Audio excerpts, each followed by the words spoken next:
The camera shutter clicked 3 times in rapid succession before I realized what I'd captured. My hands trembled as I reviewed the digital display, zooming in on faces I'd been tracking for weeks. Senator Harrison stood beside a man whose photograph decorated multiple FBI wanted posters, their handshake frozen in pixelated clarity against the backdrop of the Sapphire Casino's private dining room. This was it. The evidence I needed to expose the money laundering operation that had been filtering millions through legitimate businesses across the city.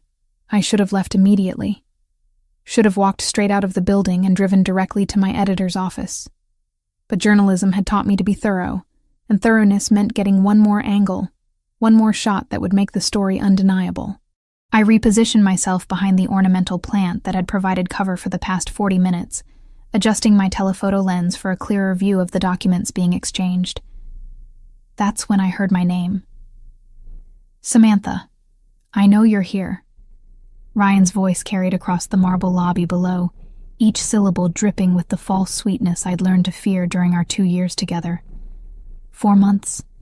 I'd managed to stay hidden for 4 months after fleeing our apartment with nothing but my camera bag and the clothes I'd been wearing. 4 months of looking over my shoulder, sleeping in cheap motels under fake names, paying for everything in cash. 4 months of freedom that apparently ended today. My throat constricted as I peered over the balcony railing. He stood near the reception desk, scanning the upper floors with methodical precision. The same expensive suit he'd always preferred. Charcoal gray with knife-edge creases.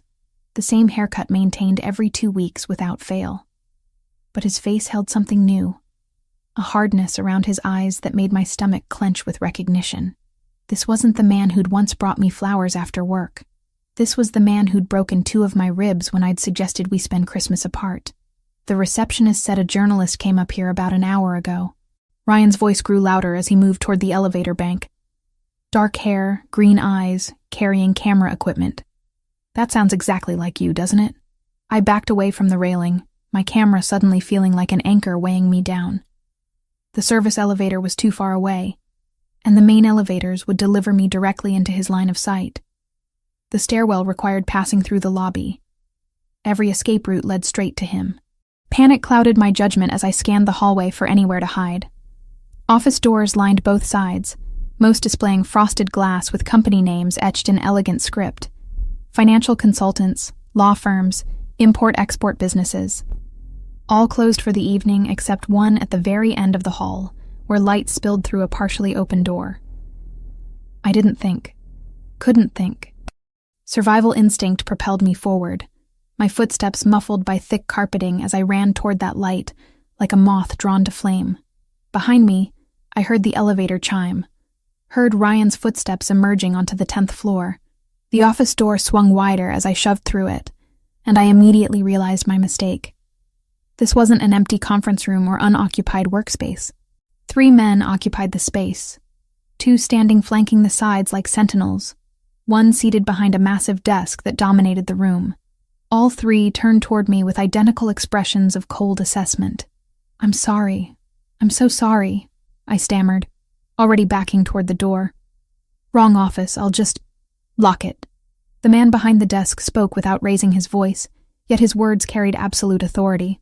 One of the standing men moved with fluid efficiency, turning the deadbolt with a decisive click that echoed through the sudden silence. My hand was still on the doorknob when Ryan's fist hammered against the wood. "Samantha, open this door right now." His voice had shifted from false sweetness to barely contained rage. "We need to talk. I don't think the lady wants to talk to you." The man behind the desk rose, and I got my first clear look at him. He was younger than I'd initially thought. Mid-30s, perhaps, with black hair styled away from a face that could have been carved from marble.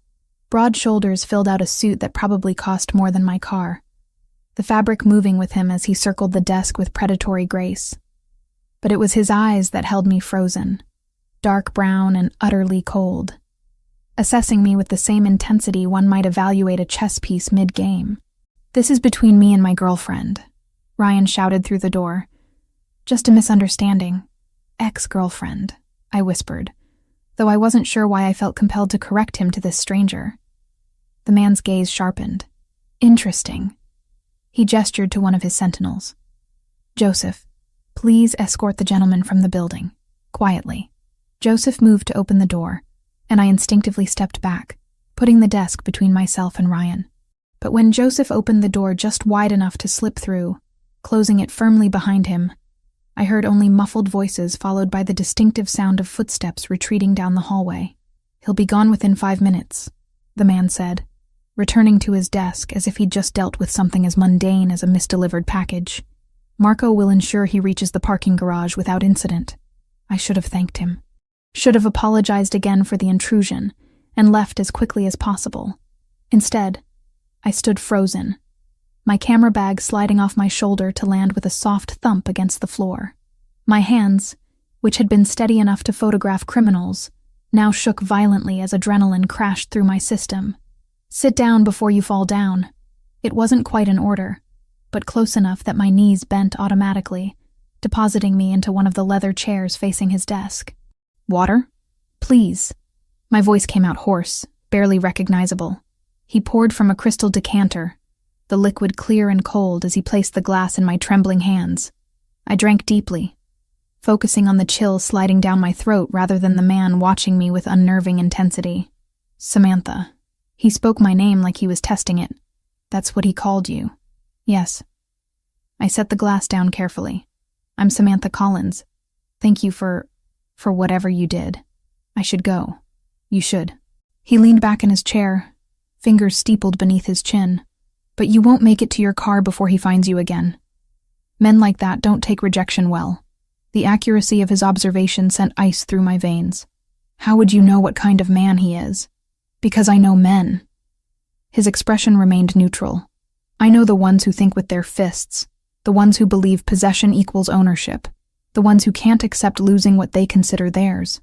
My camera bag had fallen open when it hit the floor, and now my camera lay partially visible, its lens cap detached, memory card slot still open from my hasty review of the photographs. The man's gaze drifted to it, then back to my face. "You're a photographer." "Journalist," I corrected automatically. "Investigative reporter for the Metropolitan Daily." Something flickered behind his eyes. "Investigating what exactly?" "I can't discuss active investigations." The professional response came automatically, even as my brain screamed at me to stop talking, to leave, to run before this situation became more complicated than it already was. Admirable ethics. He rose again, moving around the desk toward my fallen camera bag.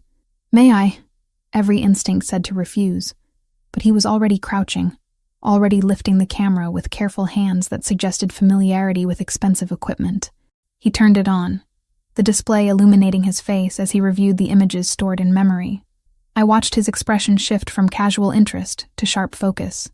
"Where did you take these?" "I told you I can't." "Casino Sapphire. Tonight." He looked up at me, and for the first time, I saw something other than cold assessment in his eyes. Concern, perhaps, or calculation. "Do you have any idea who these people are?" "Senator Harrison and several unidentified associates." I reached for the camera, but he held it just out of reach. "Which is exactly why I need those photographs.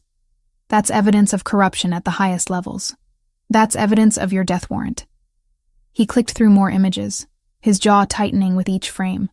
"This man here, the one shaking Harrison's hand, his name is Victor Castillo. He runs the Cartel del Golfo's North American operations. The woman in the red jacket is his accountant. The 3 men in the background are enforcers." My mouth went dry. "How do you know that?" "Because it's my business to know who operates in this city." He handed the camera back to me finally, but his expression had gone cold again. "And you just photographed one of the most dangerous organizations on this coast, conducting illegal business with corrupt politicians. They will find out. They will identify you. And they will ensure you never publish those photographs." "Are you threatening me?" I stood, clutching my camera against my chest like a shield. "I'm stating facts." He moved to the window, hands in his pockets as he gazed out at the city lights beginning to illuminate the darkening sky. "Victor Castillo has eliminated journalists before. 3 in Mexico City, 2 in Houston, 1 in Los Angeles. All within the past 5 years. All before their stories could be published." The room felt suddenly airless. "Then I'll go to the police." And tell them what? That you have photographs of people having dinner? That's not illegal, Miss Collins. You need context, documentation, proof of actual crimes, which means investigation, which means time. Time you don't have once they identify you. How would they identify me? But even as I asked, I knew. Cameras in the casino. Security footage showing me positioning myself with my telephoto lens. Witness accounts from staff who might have noticed a woman spending too long behind a decorative plant. You have 24 hours before Victor's people put your name together with your face. He turned from the window. 48 at most. What's your plan? I had no plan. The story had consumed me for 3 weeks. Every spare moment devoted to tracking money transfers, photographing key players, building a case that would finally make my editor take me seriously as more than just a features writer covering charity galas and restaurant openings. I thought about the article, the accolades, possibly even an award. I hadn't thought about dying. I'll leave the city, I said finally. Take what I have to the FBI. Let them handle it. The FBI will bury your evidence in bureaucracy for months while they build their own case. Meanwhile, you'll be exactly where? Witness protection has holes. Safe houses get compromised. Federal agents take bribes. Then what am I supposed to do? The question came out sharper than intended. You're telling me I'm going to die, but offering no alternatives. Should I just destroy the evidence and pretend I saw nothing? I'm offering you protection. He said it simply, as if proposing lunch, rather than upending my entire life. Stay somewhere secure until the situation can be properly managed. Let me handle Victor Castillo. Handle him how? That's not your concern. It absolutely is my concern if I'm supposed to trust you with my life. I moved toward the door, suddenly desperate to escape this conversation, this office, this man who spoke about murder and cartels with the same tone others used to discuss weather patterns. I don't even know who you are. Alessandro Ricci. He moved between me and the door with speed that shouldn't have been possible for someone his size. And yes, you should absolutely question whether to trust me. But first, ask yourself this. Who are you more afraid of? Your ex-boyfriend, who you're clearly running from. Victor Castillo, who will kill you for those photographs. Or me, who just offered you a way to survive both of them. The deadbolt clicked as Marco unlocked the door from outside, opening it just enough to lean in. He's in his car, heading east on 7th.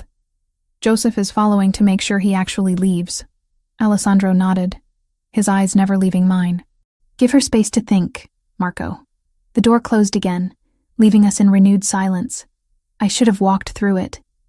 Should have taken my chances with Ryan, with Victor Castillo, with whatever consequences my investigation brought down on my head. Instead, I heard myself asking, why would you help me? Because Victor Castillo's organization crossed into my territory without permission. That makes him a problem I need to solve anyway. Alessandro returned to his desk, pulling out a business card and writing something on the back. Consider your situation a convenient opportunity to handle multiple issues simultaneously. He held out the card. I took it, noting the embossed name on the front and the address written in precise handwriting on the back. What is this? A safe location. My people will take you there tonight if you choose to accept my offer. You'll have complete security. Everything you need. Time to decide your next move without looking over your shoulder every 5 seconds. And what do you want in return? Delay publishing your story for 3 months. Give me time to dismantle Victor's operation here in a way that won't blow back on you.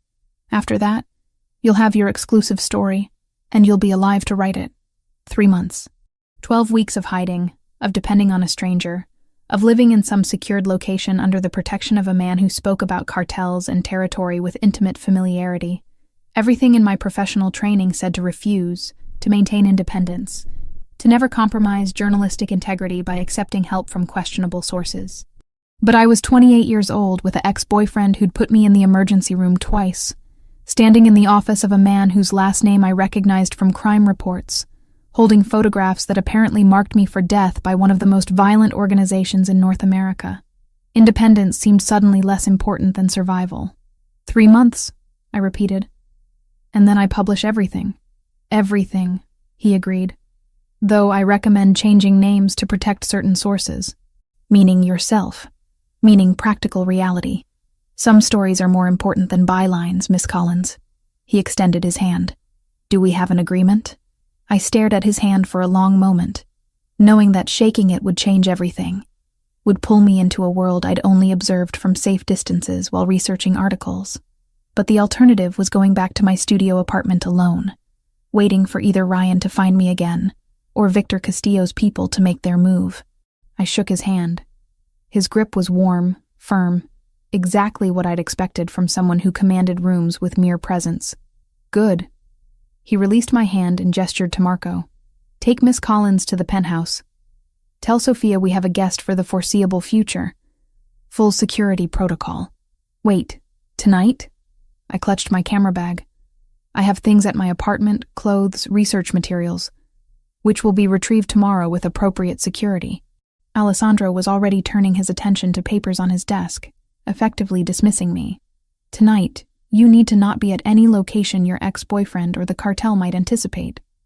Marco will take you somewhere. Neither of them will think to look. I followed Marco toward the door, my mind still reeling from everything that had happened in the past 20 minutes. At the threshold, I turned back. Why did you really help me? The truth this time. Alessandro looked up, his expression unreadable. Because you ran into my office instead of cowering in a bathroom stall. That kind of survival instinct interests me. He paused. And because you're about to become very useful in ways you don't yet understand.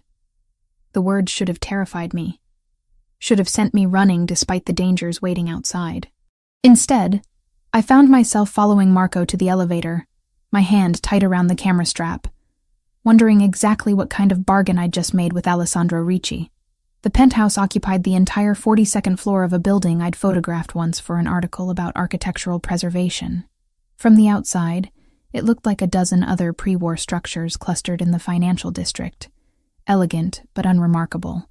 From the inside, it resembled something from a design magazine I couldn't afford to subscribe to. Marco had escorted me through a private entrance, bypassing the main lobby entirely, and delivered me via elevator that required both a key card and a fingerprint scan. The doors had opened directly into the apartment, revealing a space so carefully curated it almost felt like a museum exhibit rather than somewhere people actually lived. White walls stretched toward ceilings that had to be at least 12 feet high. Floor-to-ceiling windows dominated the far wall, offering a view of the city that probably looked spectacular during daylight. The furniture followed a minimalist aesthetic, all clean lines and muted colors, grays and creams, and the occasional accent of deep charcoal. Everything looked expensive in that quiet way that didn't need to announce itself. Miss Collins. A woman emerged from what I assumed was the kitchen, wiping her hands on a dish towel. She appeared to be in her late 50s, with silver-streaked dark hair pulled into a neat bun, and sharp eyes that assessed me with the same efficiency I'd seen in Alessandro and his men. I'm Sophia. I manage this household. Samantha, please. I shifted my camera bag to my other shoulder, suddenly aware of how disheveled I must look after an evening spent hiding behind decorative plants and running from my ex-boyfriend. I'm sorry to intrude on your evening. You're not intruding. Mr. Ricci called ahead to explain the situation. She moved closer, her expression softening slightly. You look exhausted. Let me show you to your room, and then we can discuss anything you might need. I followed her down a hallway lined with abstract art that probably cost more than my student loans. My room turned out to be larger than my entire studio apartment, with a king-sized bed that looked like it had never been slept in, and another wall of windows overlooking the city. An ensuite bathroom featured marble surfaces, and a shower with enough settings to launch a spacecraft. There are basics in the bathroom, Sophia said, opening the closet to reveal it already stocked with clothes still bearing tags. Mr. Ricci had me prepare several options since he wasn't sure of your exact size. Black pants, a cream sweater, and there's a coral dress if you need something more formal. Tomorrow we can arrange for anything else you require. I stared at the clothes, my journalist's instinct immediately questioning how Alessandro had determined my size with such accuracy. He planned this. Before I even agreed to come here, Mr. Ricci plans for many contingencies. Sophia's tone remained neutral. Are you hungry? I can prepare something light if you haven't eaten. My stomach answered before I could, growling audibly in the quiet room. I couldn't remember my last meal. Lunch, maybe. A sandwich consumed while reviewing surveillance footage at my desk. Something light would be wonderful, thank you. I'll bring a tray to the sitting room in 20 minutes. That should give you time to freshen up. She paused at the door. Miss Collins, I don't know the details of why you're here, but I've worked for Mr. Ricci for 15 years. Whatever protection he's offered you, he will honor that commitment. You're safe in this house. The door closed softly behind her, leaving me alone with my thoughts and a closet full of clothes that fit perfectly, despite having been purchased by strangers. I showered quickly, washing away the sweat and fear from the evening, and dressed in the black pants and cream sweater Sophia had mentioned. They fit as precisely as I'd feared they would, which raised questions I wasn't sure I wanted answers to. The sitting room Sophia had referenced turned out to be a smaller space off the main living area, furnished with comfortable leather chairs and a sofa that faced yet another window. A coffee table held a tray bearing soup that smelled like tomatoes and fresh basil, crusty bread, and a glass of red wine that probably cost more than my weekly grocery budget. I ate mechanically, tasting nothing, my mind racing through everything that had happened since I'd pressed the shutter button on my camera 4 hours ago. Senator Harrison's face in those photographs. Victor Castillo's name spoken with casual certainty by Alessandro Ricci. Ryan's voice calling my name through the building like a hunter tracking prey. You're overthinking. Alessandro's voice startled me badly enough that I nearly dropped my wine glass. He stood in the doorway of the sitting room, having apparently materialized from nowhere. He'd removed his suit jacket, his white shirt sleeves rolled to his elbows in a gesture that should have made him look more casual, but somehow achieved the opposite effect. How long have you been standing there? I set the glass down carefully. Long enough to watch you eat an entire bowl of soup without appearing to taste a single spoonful. He moved into the room, pouring himself wine from a decanter on the sideboard. Not hungry or too worried to notice food? Both. Neither. I rubbed my temples, feeling the beginning of a headache building behind my eyes. I'm trying to process the fact that my entire life just imploded in the space of an evening. Not imploded. Complicated. He settled into the chair across from me, his posture relaxed despite the lateness of the hour. There's a difference. Is there? Because from where I'm sitting, I've just placed myself under the protection of a man whose organization I've been researching for a feature article about organized crime in metropolitan areas. His expression didn't change, but something flickered in his eyes. Amusement, maybe. You researched me. I research everyone. It's my job. I met his gaze directly, refusing to look away despite the intensity of his attention. Alessandro Ricci, 34 years old, son of Giovanni Ricci, who built a business empire before his death 8 years ago. You inherited control of multiple legitimate enterprises, restaurants, real estate holdings, import companies. You also inherited something considerably less legitimate, though no charges have ever been filed against you personally. Thorough. He sipped his wine. What else did your research uncover? That you're either very good at what you do, or very good at not getting caught. Possibly both. I leaned forward slightly. What I couldn't find is why someone in your position would risk exposing himself to help a journalist who stumbled into his office by accident. I told you. Victor Castillo is operating in my territory without permission. That's not the whole truth. No, he agreed easily. But it's all you need to know for now. The casual dismissal should have irritated me. Instead, I found myself studying him more carefully, noting the way he held himself, the controlled precision of his movements, the intelligence evident in every calculated word. This was someone who revealed nothing by accident, who treated information like currency to be spent judiciously. Tell me about your ex-boyfriend. The subject change caught me off guard. How long were you together? Why does that matter? Context matters. I need to understand all the threats against you to properly neutralize them. He set his wine glass aside. How long, Samantha? The use of my first name felt intimate in a way I hadn't anticipated. 2 years. We met at a restaurant where I was working as a server while finishing my journalism degree. He was a regular customer, always friendly, always generous with tips. We started dating 6 months before I graduated. When did it turn violent? How did you know? But of course he knew. He'd seen my panic when Ryan appeared, had watched me literally run away rather than face a conversation. About 8 months in. Little things at first. grabbing my arm too hard during arguments, pushing me against walls. Then it escalated. You left him 4 months ago. Yes. I didn't ask how he knew that detail. He broke 2 of my ribs during an argument about spending Christmas with friends instead of his family. I waited until he left for a business trip, packed what I could carry, and disappeared. But not well enough, apparently. Obviously not. I stood, moving to the window to put distance between us. I've been careful. Different hotels every few nights, paying cash, avoiding my usual haunts. I have no idea how he found me tonight. Your investigation. Alessandro joined me at the window, close enough that I could feel the heat radiating from his body. You've been tracking money through the Sapphire Casino for 3 weeks, according to the metadata on your photographs. Someone there noticed. Word gets around. You looked at my photographs that thoroughly? I look at everything thoroughly. It's why I'm still alive. He turned to face me, and I found myself trapped between his body and the glass at my back. Victor Castillo's people will do the same thing. They'll trace your presence at the casino, review security footage, identify you through facial recognition software. They're probably already working on it. My mouth went dry. How long do I have? Joseph is monitoring their communications. Best estimate is 24 hours before they have your name, 48 before they have your address and employment details. His voice remained calm, matter of fact, as if discussing weather patterns rather than my potential murder. Your ex-boyfriend presents a separate problem. Marco followed him to a private investigation firm downtown. He's hired someone to locate you. Of course he has. I closed my eyes, feeling walls closing in from multiple directions. So I have a cartel assassin and a private investigator both trying to find me. Is that what you're saying? That's exactly what I'm saying. Which brings us back to my proposal. He stepped away, giving me space to breathe again.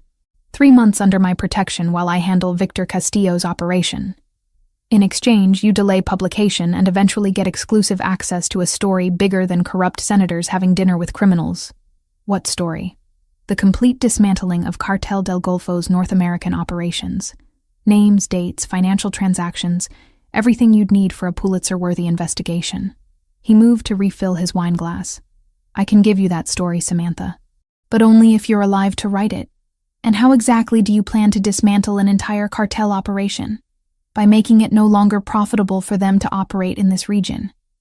By cutting their financial pipelines, eliminating their distribution networks, and making it clear that certain territories are not available for expansion. He said it so casually, as if discussing a business merger, rather than what sounded like organized warfare. The details aren't your concern. They absolutely are my concern if I'm accepting your help. I moved away from the window, needing distance from his overwhelming presence. I won't be complicit in violence. I won't accept blood money or protection purchased through murder. I'm not asking you to be complicit in anything except your own survival. His expression hardened slightly. Victor Castillo has killed 7 journalists in 5 years. All of them thought they could expose him, publish their stories, hide behind press freedoms and law enforcement. All of them were wrong. You can be number 8. Or you can accept that sometimes survival requires compromising with people you'd prefer to avoid. That's not compromise. That's surrender. Call it whatever helps you sleep at night. The outcome remains the same. He finished his wine and set the glass down with deliberate precision. You can leave if you want. Walk out that door right now, go back to your apartment, take your chances with the cartel and your ex-boyfriend. I won't stop you. But you won't help me either. Help requires cooperation. Cooperation requires trust. Trust requires accepting that you don't have all the answers or all the power in this situation. He moved toward the door, then paused. Think about it tonight. Tomorrow morning, give me your answer. If you choose to leave, Marco will drive you wherever you want to go. If you choose to stay, we'll discuss terms. We already discussed terms. We discussed the framework. Terms involve specifics, boundaries, expectations on both sides. He looked back at me, his expression unreadable. I told you that you became useful the moment you photographed Victor Castillo. That wasn't a threat, Samantha. That was reality. The question is whether you're pragmatic enough to accept it. He left before I could respond, his footsteps silent on the hardwood floors. Sophia appeared moments later to collect the dinner tray, offering a quiet goodnight, before disappearing back to whatever part of the apartment she occupied. I stood alone in the sitting room, staring at the city lights beyond the window, trying to decide if I'd made the biggest mistake of my life, or the only choice that made sense. Sleep proved impossible, despite the comfortable bed and expensive sheets. I lay awake most of the night, my mind cycling through options, none of them particularly appealing. By the time dawn painted the sky in shades of pink and gold, I'd made my decision.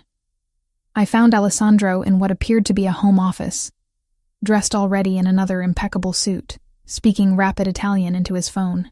He ended the call when he saw me, gesturing for me to enter. "You didn't sleep." It wasn't a question. Neither did you, apparently. I moved to stand in front of his desk, my spine straight, despite the exhaustion weighing on my shoulders.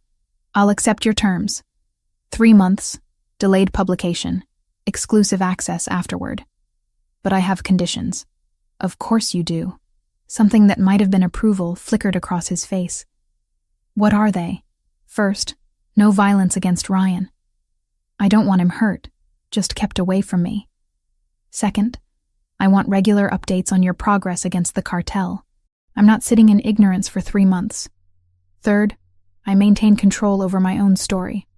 You provide information, but I write the truth as I find it, not propaganda that serves your interests." "Fair enough." He stood, extending his hand across the desk. "Anything else?" "Yes. I want to know why Victor Castillo operating in your territory matters enough to risk this kind of exposure." "The real reason." Alessandro studied me for a long moment, his hand still extended. "He didn't ask permission before expanding his operations into areas I control. That kind of disrespect can't be tolerated in my world, or it invites others to test boundaries. That's still not the complete truth." "No," he agreed, "but it's all you're getting today. Trust is earned, remember? We're just beginning that process." I shook his hand, sealing an agreement I only partially understood with a man I definitely didn't trust. His grip was firm and warm, lasting a fraction longer than strictly necessary before he released me. "Welcome to protective custody, Miss Collins. I promised to make it as painless as possible." Somehow I doubted that very much. 2 weeks dissolved into a rhythm I hadn't expected to find comfortable. Mornings belonged to me alone, Sophia respecting my need for silence as I worked through coffee and researched background material for the eventual story I'd write. She'd leave breakfast on the kitchen counter, always something simple but perfectly prepared, eggs with herbs I couldn't identify, bread that tasted like it came from some hidden bakery that only served people who knew the right doors to knock on. The afternoon stretched long and quiet. I'd claimed the sitting room as my workspace, spreading documents and notes across the coffee table. My laptop opened to databases I probably shouldn't have accessed from Alessandro's Wi-Fi but did anyway. Sophia would appear periodically with tea or fruit, never commenting on the crime scene photographs I'd printed or the organizational charts mapping connections between various criminal enterprises. "Mr. Ricci called," she said one Thursday afternoon, setting down a plate of sliced pears and cheese I definitely hadn't requested. "He'll be joining you for dinner again tonight." Again had become the operative word. Alessandro appeared most evenings around 8, usually still wearing whatever suit he'd donned that morning, though his tie would be loosened and his sleeves rolled up in that way that suggested he'd been working with his hands rather than just signing documents. We'd eat whatever elaborate meal Sophia prepared, and he'd provide updates on his progress against Victor Castillo's operations. 3 of their distribution points have been shut down, he told me on Monday, cutting into chicken that had been prepared with lemon and something green I couldn't identify. Joseph's team intercepted 2 shipments heading to their processing facility. "Intercepted how?" I'd asked, my fork suspended halfway to my mouth. "Does the specific methodology matter?" "It does if I'm going to write about it eventually." He'd smiled at that, something close to genuine amusement crossing his features. "Seized by cooperative law enforcement acting on anonymous tips. No violence, no bodies, just empty trucks and very confused drivers who suddenly decided cooperation was preferable to prison time." I'd made notes on my phone under the table, cataloging details for later verification. Alessandro had noticed, of course. He noticed everything. But he'd said nothing, just continued eating while describing the financial pressure he was applying to businesses that laundered money for the cartel. The conversations had evolved beyond mere tactical updates. He'd started asking questions about my work, about the stories I'd covered before stumbling into his office, about why I'd chosen journalism in the first place. I'd answered cautiously at first, uncertain how much to reveal to someone whose entire life revolved around secrets and strategic information. But something about the way he listened, really listened without judgment or interruption, had loosened my tongue more than I'd intended. My parents died when I was 19. I'd told him on Wednesday. The words emerging without planning. We'd finished dinner and moved to the sitting room, Sophia having cleared the dishes and disappeared with her usual efficiency. Car accident on their way home from my college orientation weekend. Drunk driver crossed the median on the interstate. Alessandro had been holding a glass of wine, but he'd set it down carefully, his full attention shifting to my face. I'm sorry. Everyone says that. Sorry for your loss. Sorry for what happened. Sorry. Sorry. Sorry. I'd stared at my own wine, watching the liquid catch the light. But sorry doesn't pay for funerals or settle estates or figure out how to finish a degree when your funding disappears because life insurance doesn't cover everything the brochures promise. So you worked. 3 jobs, morning shift at a coffee shop, afternoon classes, evening serving tables at whatever restaurant would hire someone with no experience. Weekends I worked retail. The memories felt distant now, softened by time but still carrying weight. Took me 6 years to finish a 4-year degree, but I did it without debt. Resourceful. He'd said it like a compliment rather than mere observation. That's rare. That's survival. There's a difference. Is there? He'd leaned forward slightly, elbows on his knees, his posture relaxed despite the intensity of his gaze. Most people in your situation would have quit, found easier paths, settled for less. You didn't. I couldn't afford to settle for less. My parents had plans for me, expectations. Giving up would have meant their deaths erased everything they'd worked for. I'd looked up then, meeting his eyes directly, so I kept going. Finished school, got an entry-level position at a small newspaper, worked my way up to the Metropolitan Daily. Every byline, every published story, that was me proving their faith in me, wasn't misplaced. And then you met Ryan. The transition had been smooth, almost gentle, but it still felt like stepping into cold water. And then I met Ryan. I'd told him about the whirlwind romance, the way Ryan had seemed perfect at first, attentive and generous, and genuinely interested in my work. How he'd encouraged me to quit one of my side jobs, offering to help with rent so I could focus on journalism. How that had escalated to quitting another job, then suggestions about which friends were really good for me and which were holding me back. Classic isolation tactics, Alessandro had observed, his voice neutral but his expression hard. Abusers always start by cutting you off from support systems. I know that now. Didn't recognize it then. The admission tasted bitter. By the time he first hit me, I had no one to call, nowhere to go. He'd moved me into his apartment, convinced me to cancel my lease to save money. My friends had stopped reaching out after I'd canceled plans too many times. I was completely dependent on him. But you still left. Eventually. After he broke my ribs, I'd wrapped my arms around myself, suddenly cold despite the warmth of the room. I realized the next time might kill me. So I waited until he left town, packed a bag, and ran. Alessandro had stood then, moving to the sideboard to refill his wine before settling into the chair closer to mine. You're stronger than you think, Samantha. Most people never find the courage to leave. Or they're just more desperate than brave. Same thing, often enough. The conversations had continued like that over subsequent nights, growing more personal, more intimate, despite maintaining careful physical distance.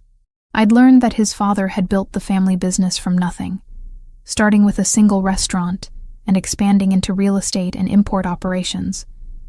That his mother had died when he was young, too young to remember her clearly. That he had a sister somewhere in Europe, kept deliberately separate from his life for her own protection. Family is leverage, he'd said simply when I'd asked why. The people you love become targets. I learned that lesson early. Tonight marked the 14th night of this strange routine, and I'd grown comfortable enough to start dinner without waiting for Alessandro to arrive. Sophia had prepared something involving pasta and seafood, the smell of garlic and white wine filling the kitchen as she worked. "You're learning to relax," she observed, setting plates at the dining table. "When you first arrived, you looked like a rabbit ready to bolt at any moment. I'm not sure I've relaxed so much as accepted reality." I helped her with the silverware, falling into an easy rhythm we'd developed. "Running seems less practical when you're 42 floors up." She'd laughed at that, a warm sound that had become familiar over the past 2 weeks. "Mr. Ricci would never keep you here against your will. You know that, yes?" "Do I?" "Because it feels remarkably like very comfortable captivity. There are worse prisons than safety and good food." She'd glanced toward the elevator. "He's different with you, you know. More human." "Different how?" "He smiles. He lingers at dinner instead of eating quickly and disappearing back to work. He asks Joseph to adjust schedules so he can be here in the evenings." She'd touched my arm lightly. "In 15 years, I've never seen him make those kinds of accommodations for anyone." The observation had settled uneasily in my chest, a weight I didn't quite know how to process. Before I could respond, the elevator chimed, announcing Alessandro's arrival. He looked different tonight. Tired, certainly, with shadows under his eyes that suggested he'd been awake too long, but there was something else. A tension in his shoulders, a tightness around his mouth. He'd removed his suit jacket somewhere between his car and the apartment, and his white shirt bore dark stains that looked suspiciously like blood. "Are you hurt?" The question emerged before I could stop it. "It's not as bad as it looks." He moved past us toward the hallway, his gait slightly uneven. "Give me 10 minutes to clean up." But 20 minutes passed with no sign of him. Sophia exchanged glances with me, concern evident in her expression. Finally, I stood, ignoring her whispered caution, and walked down the hallway to the master suite I'd never entered. The door stood ajar. Through the gap, I could see Alessandro standing shirtless at his bathroom sink, attempting to clean a deep gash across his left shoulder blade. His reflection in the mirror showed frustration and pain he was clearly trying to manage alone. "You need help with that." I pushed the door open wider. He looked up sharply, our eyes meeting in the mirror.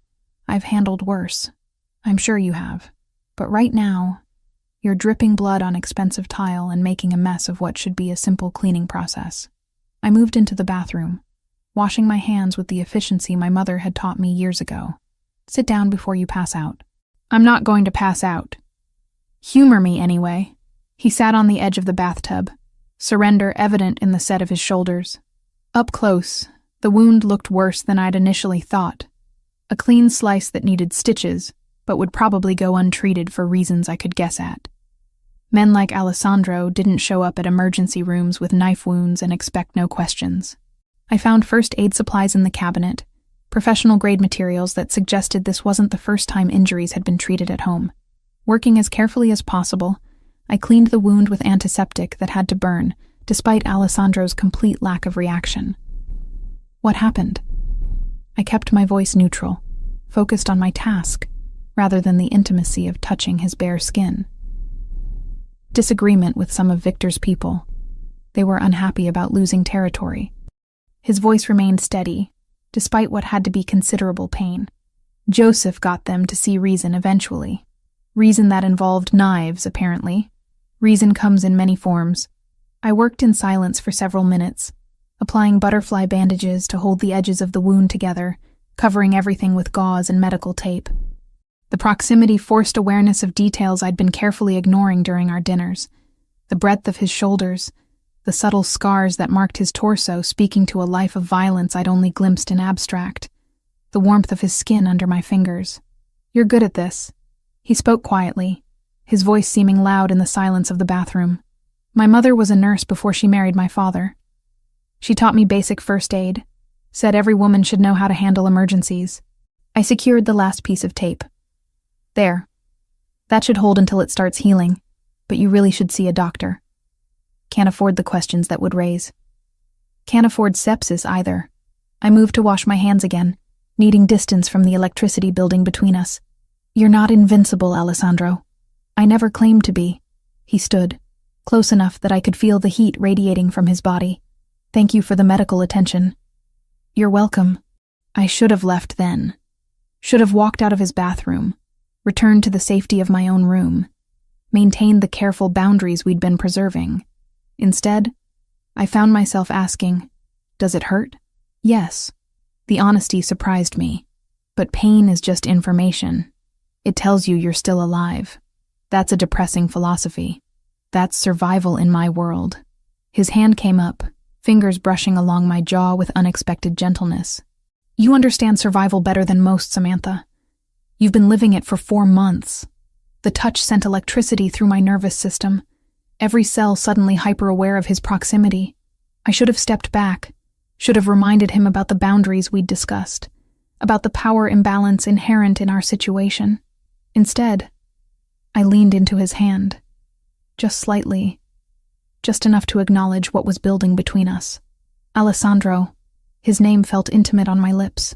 I know. He moved closer, his other hand settling at my waist. I know this is complicated. I know you're here because you have nowhere else safe to go. I know taking advantage of that would make me no better than the men who've hurt you before. Then why are you touching me? Because I can't seem to stop myself. His voice dropped lower, rough with something that might have been desire or frustration or both. Because for 2 weeks I've watched you exist in my space, drinking coffee at my table, asking questions no one else dares ask, challenging every assumption I make. Because you make me feel something I thought I'd lost the capacity for. What's that? Hope. The word hung between us, vulnerable and honest. Hope that maybe not everything in my life has to be calculated strategy and careful control. That maybe there's room for something real. I should have been frightened by the intensity of his confession. Should have recognized the danger of getting emotionally involved with someone like Alessandro Ricci.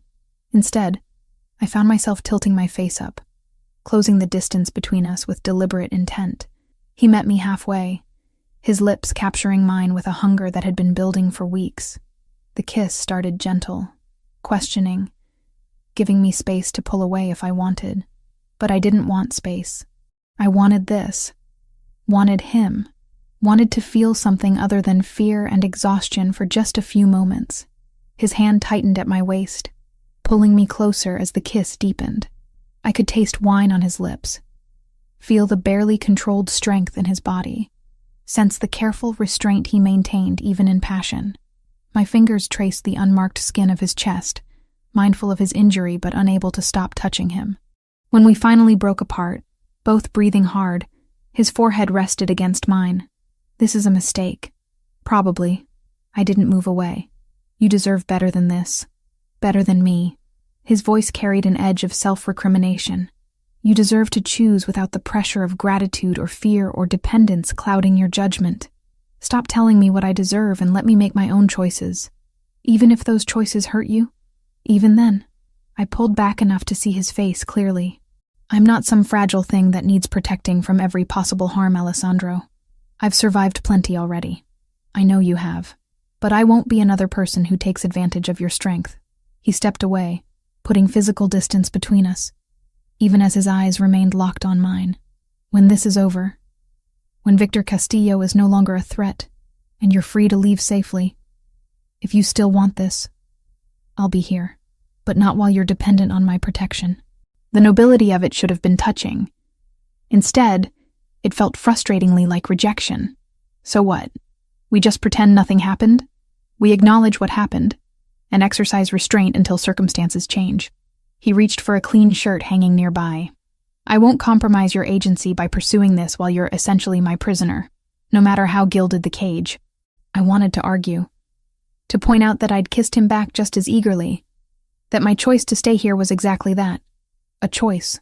But the exhaustion in his eyes stopped me, reminded me that he'd just been injured defending territory against a violent cartel, that his life existed in shades of gray I'd only begun to understand.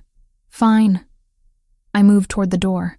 But for the record, this is the most frustrating rejection I've ever experienced.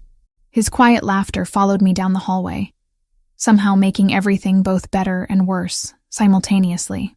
The next morning, Joseph appeared during my coffee, his expression grim in a way that immediately put me on alert. Alessandro emerged from his office moments later, clearly having been summoned by whatever news the security chief carried. "We have a problem," Joseph said without preamble. The private investigator Ryan hired was spotted doing surveillance on this building yesterday afternoon. He's identified the location. My coffee cup clattered against the saucer. How is that possible? I thought this place was secure. It is, Alessandro replied, his voice calm despite the tension evident in his shoulders. But determined people find ways. Joseph, what's our exposure? Minimal. The investigator saw someone matching Samantha's description enter the building, but he can't confirm which floor or apartment. Building security prevented him from accessing resident lists. Joseph pulled out his phone, showing footage of a man in a nondescript jacket loitering across the street. He's been there 3 hours so far today. Then it's time to move her. Alessandro's decision came quick and certain. The rural property is ready. Has been since day one. I can have her there within 2 hours. Wait. I stood, alarm bells ringing. Move me where? Alessandro turned to me, his expression unreadable. Somewhere your ex-boyfriend's investigator can't find you. Somewhere more secure than a city apartment, no matter how many floors up. The walls felt like they were closing in again, my brief moment of stability already crumbling. But looking at Alessandro's face, seeing the determination there, I realized this was always going to be temporary. Safety, in his world, meant constant movement, endless adaptation. All I could do was hold on and hope I survived whatever came next. The property sat at the end of a private road that wound through trees thick enough to block most of the autumn sunlight. Joseph had driven in silence for the full 2 hours, giving me time to process the abruptness of leaving the penthouse that had become unexpectedly comfortable. Now, staring at the mansion through the SUV's tinted windows, I felt the weight of isolation settle across my shoulders. It's bigger than I expected, I said, breaking the quiet. Mr. Ricci believes in being prepared for extended stays. Joseph pulled into a circular driveway, parking near broad stone steps leading to double doors. The property has 20 acres, all fenced and monitored. My team maintains a perimeter, but you'll have freedom to move around the grounds as you wish. Freedom within boundaries. The irony wasn't lost on me. Better than no freedom at all. He grabbed my bag from the back, the only luggage I'd accumulated during 2 weeks at the penthouse. Come on, let me show you around before I have to get back to the city. The interior matched the exterior's understated elegance. Hardwood floors gleamed under chandeliers that looked original to the building, probably a century old or more. The furniture skewed more traditional here than the penthouse's minimalism. Heavy pieces in dark wood that suggested permanence rather than transience. Someone had prepared for my arrival. Fresh flowers arranged in vases throughout the main rooms. Logs stacked beside fireplaces in both the living room and what appeared to be a library. Your room is upstairs, second door on the right. Joseph set my bag at the base of the staircase. Kitchen is fully stocked. There's a landline in every room, preset to reach me directly if you need anything. Cell service is spotty out here, but the Wi-Fi is solid. When will Alessandro visit? The question emerged before I could stop it, revealing more than I'd intended about how much I'd grown accustomed to his evening presence. Joseph's expression remained professionally neutral, but something flickered in his eyes. Weekends, most likely. He's got situations in the city that require his attention during the week. But he'll call to check in daily. He doesn't need to do that. He'll do it anyway. Joseph moved toward the door, pausing at the threshold. Miss Collins, I know this feels like you're being shuffled around, hidden away. But Mr. Ricci takes protection seriously. What happened to his sister, he won't let that happen to anyone else under his watch. His sister? But Joseph was already walking toward his vehicle, the conversation clearly over. The SUV disappeared down the tree-lined drive, leaving me alone in a house too large for one person, surrounded by security I couldn't see but knew existed somewhere in the surrounding forest. I spent the first day exploring, mapping the space like I'd learned to do in every new environment over the past 4 months.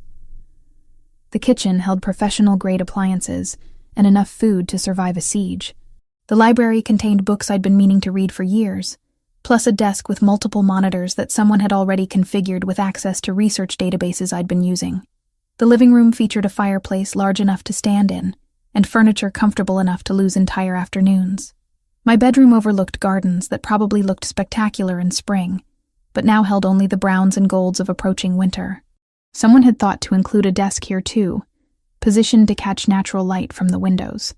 My laptop fit perfectly in the space, almost like it had been measured for this exact purpose. The attention to detail should have comforted me.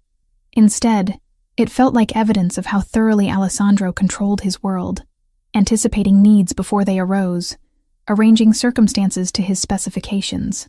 I was safer here than I'd been anywhere in months, and somehow that safety felt more confining than any cage I'd occupied before. That night, the landline rang at precisely 8 o'clock. "You made it safely." Alessandro's voice carried clearly despite whatever distance separated us. Joseph is a good driver. I'd settled into the library, a fire crackling in the fireplace, one of the books from the shelf open on my lap. This place is beautiful. It belonged to my father.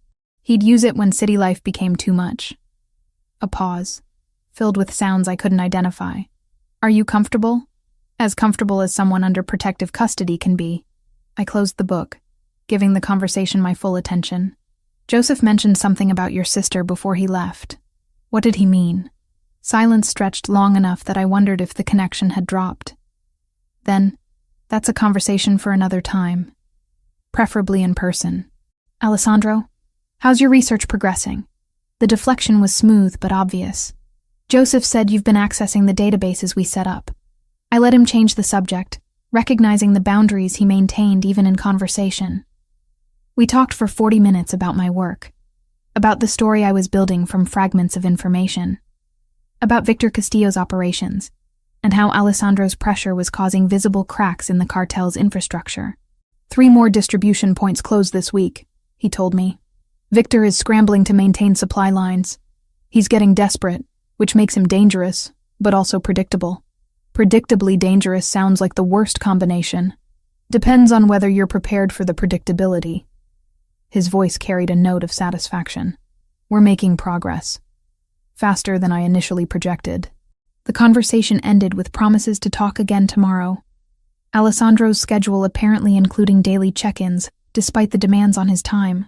I sat staring at the phone after hanging up, trying to reconcile the man who'd kissed me in his bathroom with the one who orchestrated the systematic destruction of criminal organizations.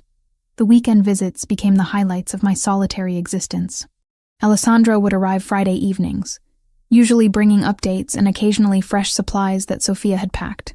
We'd eat dinner together in the formal dining room that felt too large for 2 people, then retreat to the library where firelight softened the angles of his face, and conversations grew more personal than tactical.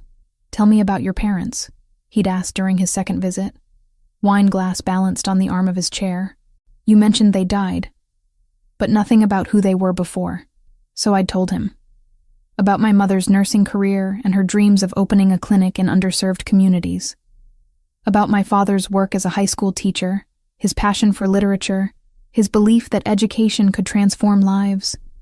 About Sunday dinners and family game nights, and the ordinary beauty of growing up loved. They sound like good people. Alessandro had watched me over the rim of his glass, his expression softer than I'd seen before. They were.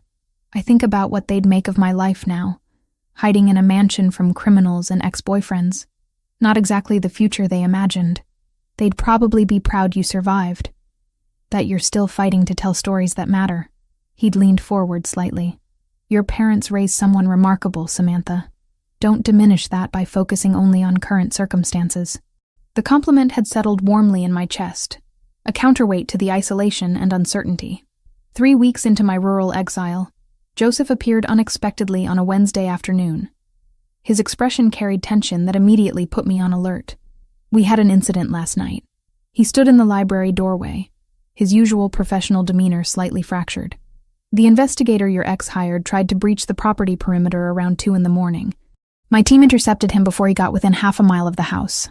My coffee went cold in my hands. Is he dead? No. Injured enough to require hospitalization, but nothing permanent. Joseph moved into the room, his movements controlled despite obvious fatigue. He's being treated for a broken arm and some bruising. Local police are calling it a hiking accident in restricted woods. But it wasn't an accident. It was a clear attempt to locate you, using night vision equipment and a GPS tracker probably placed on one of our supply vehicles. Joseph's jaw tightened. We've swept everything.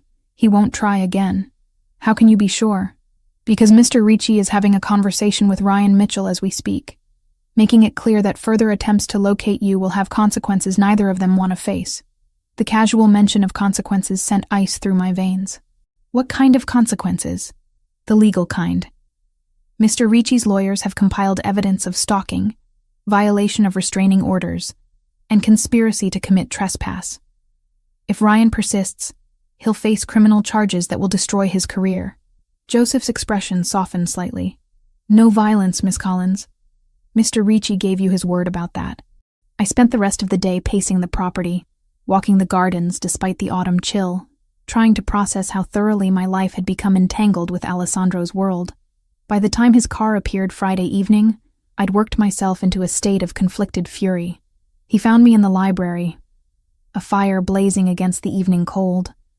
My laptop open to an article I'd been trying and failing to write for 3 hours. You're angry.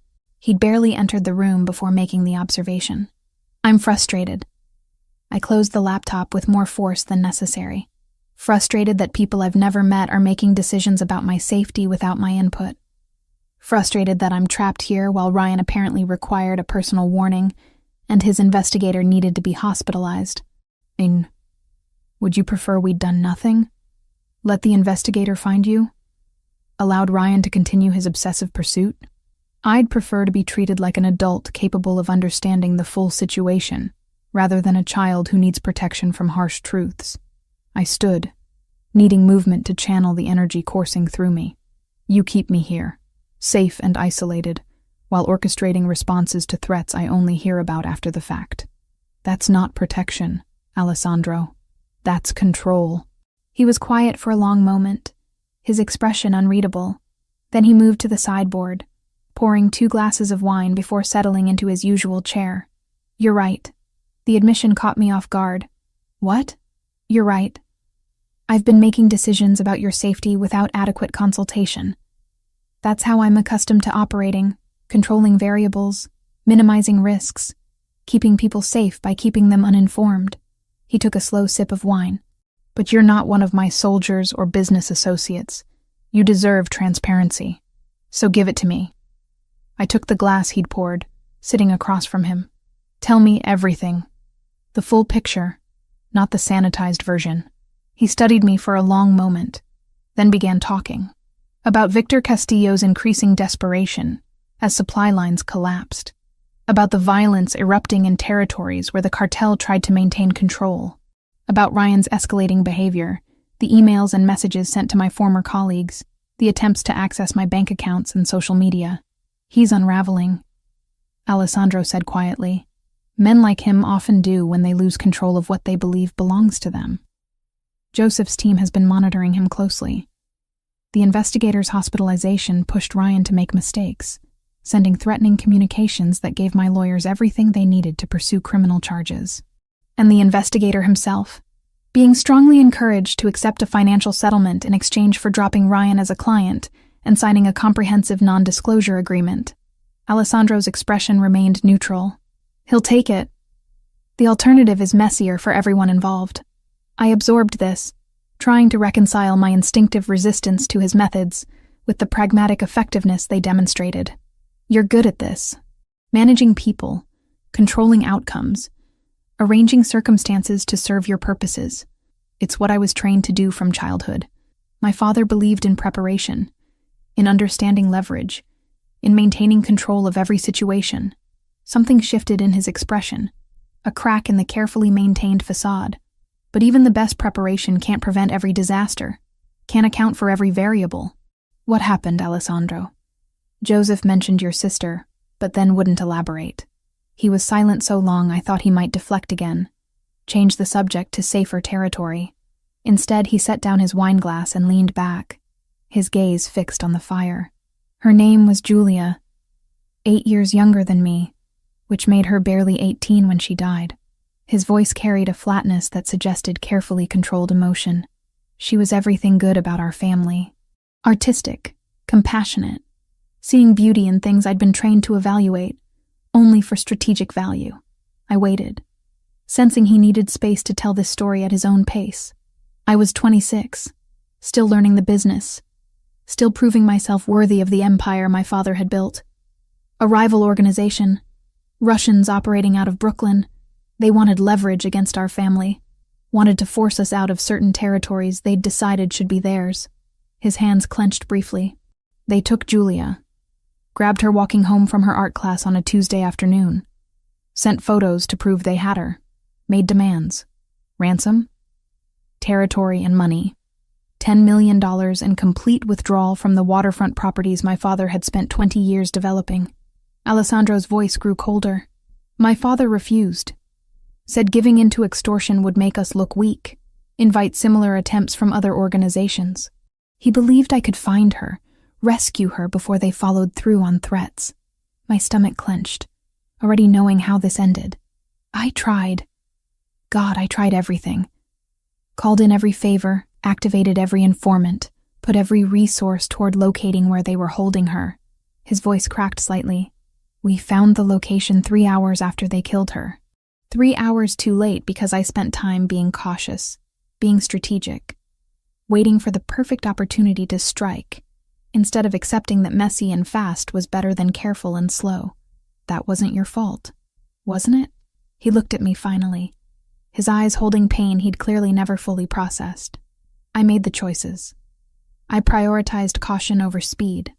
I told myself I was being smart, minimizing risks, ensuring success. And while I was being smart, my 18-year-old sister was dying in some warehouse, probably calling for me, wondering why I wasn't saving her. I moved without thinking, crossing the space between us to kneel beside his chair. You can't know what she was thinking. You can't torture yourself with assumptions about her final moments. I know she died alone and afraid because I failed her. His hand came up to cup my face, thumb tracing my cheekbone with devastating gentleness. That's why I won't fail you, Samantha. Why I'm maybe overprotective, maybe too controlling. Because I swore standing over her grave that I'd never again lose someone I could have saved. Never again prioritize strategy over the life of someone I care about. The confession hung between us, raw and honest, explaining so much about his behavior over the past weeks. Is that why your other sister lives in Europe? I sent her away the day after Julia's funeral. Gave her a new identity, substantial finances, instructions never to contact me directly.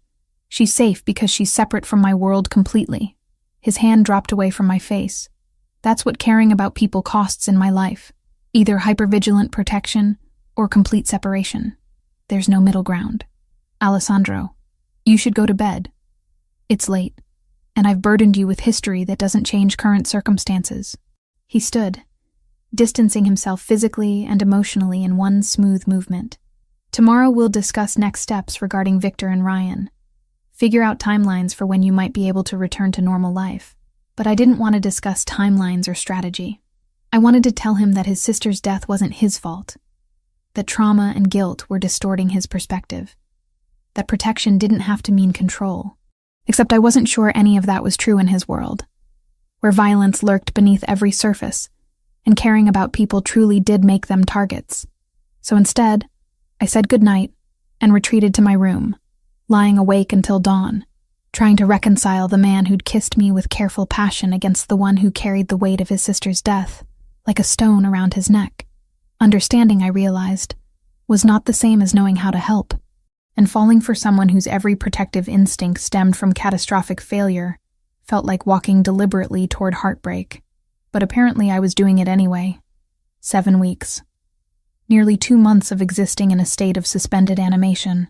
My life on hold while Alessandro systematically dismantled Victor Castillo's operations, piece by careful piece. The waiting had worn grooves into my patience, smoothed my resistance into something closer to acceptance than I'd ever intended.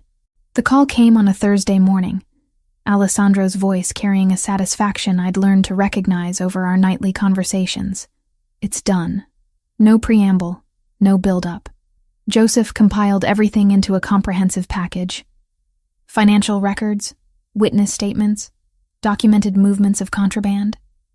Everything the FBI needs to bring down Victor's entire North American network. I'd been drinking coffee in the library, watching frost patterns form on the windows as autumn surrendered to early winter. Now I set the mug down carefully, hardly daring to believe. You're certain? The evidence is airtight. Joseph built anonymous channels months ago specifically for situations like this. Untraceable back to us, but completely credible to federal investigators. A pause filled with sounds of movement, papers shuffling. I'm sending you copies of everything right now.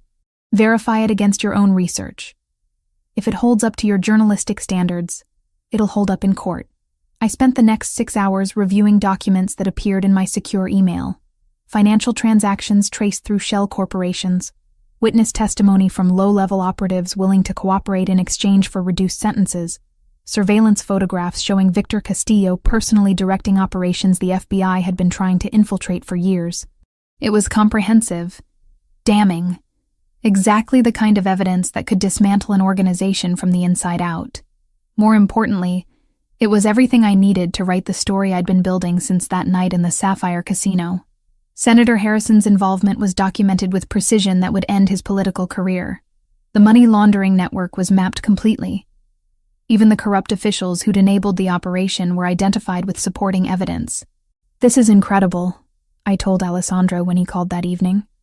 "This is a Pulitzer-level investigation. Then write it." His voice carried warmth I'd grown to crave during our weeks of separation. "Your editor will want to see you in person. How soon can you be ready to come back to the city?" The question triggered something between excitement and trepidation. "When?" "Tomorrow. I'll pick you up myself. We'll meet with your editor, discuss publication timelines, handle the logistics of bringing you back into the world." A beat of silence. "If you're ready." Was I ready? Ready to leave the safety of isolation? To face whatever remained of the threats that had driven me into hiding? Ready to see Alessandro in person after weeks of carefully maintaining emotional distance through phone conversations? Yes. The word emerged more certain than I felt. "I'm ready." He arrived late morning, his car winding up the private drive with familiar precision. I'd packed the night before, not that I'd accumulated much during my rural exile. When I opened the door, the sight of him struck me with unexpected force. He looked tired, shadows under his eyes suggesting too many late nights, but his expression when he saw me carried something that made my breath catch. "Samantha." My name on his lips felt like coming home. "You look exhausted." Dismantling criminal empires is surprisingly time-consuming. He took my bag, his free hand finding the small of my back as he guided me toward the car, but worth it for this moment. Joseph drove us back to the city, giving Alessandro and me privacy in the back seat to discuss strategy for my meeting with the editor. But the conversation kept drifting to other topics. Observations about the changing seasons, questions about books I'd been reading, the comfortable intimacy of two people who'd been living in each other's thoughts, even while physically separated. "I missed you." I said it quietly, almost afraid to acknowledge the depth of feeling that had developed during our nightly phone calls. His hand found mine, fingers interlacing with a certainty that felt inevitable. "I've missed you every day." These past weeks, the hardest part wasn't dealing with Victor or managing territory disputes. It was knowing you were alone out there, knowing I'd put you in that isolation. You didn't put me anywhere. I chose to accept your protection. Choice made under duress isn't really choice. His thumb traced patterns across my knuckles. "But we can debate philosophy later. Right now, focus on your meeting. Show your editor what real investigative journalism looks like." The meeting exceeded my expectations. My editor, a woman named Patricia who'd been skeptical of my abilities for years, reviewed the evidence with growing astonishment. Her questions came rapid fire, testing the sources, verifying the documentation, pushing for details only someone who genuinely investigated would know. "This is exceptional work, Collins." She'd looked up from the documents, her expression transformed from doubt to respect. "This is the kind of story that defines careers. How soon can you have the full article written?" 2 weeks for the first draft, another week for revisions and fact-checking. Do it. Front page, above the fold, full investigative series. Patricia had extended her hand, her grip firm. "Welcome back to real journalism." Walking out of that office felt like vindication. Like every risk I'd taken had been justified by this moment of professional recognition. Alessandro waited in the lobby, his presence drawing attention from everyone who passed. When he saw my expression, his answering smile held genuine pleasure. "Good news?" "The best. Front page feature, full series, everything I've been working toward. The euphoria bubbled up, making me reckless. Thank you. For the evidence, for the protection, for making this possible. You did the work. I just provided resources. He guided me toward the exit, his hand returning to that spot at the small of my back that had become familiar. But we should celebrate properly. Dinner somewhere private where we can talk without interruption. The restaurant he chose occupied the top floor of a building I'd admired from street level, but never entered. A private dining room awaited us, table set for two with candles already lit, and wine breathing in a crystal decanter. The view overlooked the city as lights began illuminating against the gathering dusk. This is beautiful. I moved to the window, watching the urban landscape transform into something almost magical in the fading light. It seemed appropriate for the occasion. Alessandro joined me, close enough that I could feel his warmth. 7 weeks ago, you ran into my office with photographs that changed everything. Tonight, you walked out of a meeting that will change everything again. That deserves recognition. We ate slowly, trading stories from our separation. He told me about the final moves against Victor's organization, the carefully orchestrated pressure that had forced the cartel leader to abandon his North American ambitions entirely. I described the solitude of the rural property, the strange comfort of isolation, the way I'd grown accustomed to our nightly phone calls. I'd wait for 8 o'clock like it was a lifeline. I admitted over wine that tasted like liquid silk. Your voice became the only consistent thing in days that all blended together. I'd rearrange entire schedules to make sure I could call. His eyes held mine across the table. Joseph started joking about it, how the fearsome Alessandro Ricci scheduled his criminal empire around phone calls with a journalist. Former criminal empire, I corrected. You told me Victor's operations are finished here. They are. The FBI raids start tomorrow morning. By this time next week, everyone you photographed that night will be facing federal charges. He set down his glass, which means the primary threat against you is neutralized. You're safe now, Samantha. Truly safe. The words should have brought relief. Instead, they triggered awareness of what safety meant. No more justification for protection. No more reason to remain in Alessandro's orbit unless I chose to. And Ryan? I asked, though I suspected I knew the answer. His situation is more complicated but equally resolved. Alessandro's expression grew colder when discussing my ex. The hospital visit from his investigator triggered something. Ryan started making mistakes, sending emails to your former colleagues that crossed legal boundaries, attempting to access your bank accounts in ways that left digital footprints. My lawyers collected everything, presented it to prosecutors along with your original hospital records from when he broke your ribs. I'd hidden those records with shame, never reporting the injury properly, telling emergency room staff I'd fallen downstairs. How did you get those? Hospitals keep records. Records can be legally subpoenaed when there's evidence of ongoing criminal behavior. He reached across the table, his hand covering mine. A permanent restraining order was issued yesterday. Ryan violated it within 3 hours by attempting to contact your editor. He's now facing criminal charges for stalking, assault, and violation of protective orders. His lawyers are negotiating a plea deal that will include mandatory counseling and a requirement to have no contact with you and to stay far away from your city and your life. The information should have felt like victory. It wasn't a fairy tale kind of safety, but it was the first concrete boundary the law had ever drawn on my behalf. Instead, it felt like the final piece of a puzzle I hadn't realized I'd been assembling. You've solved all my problems.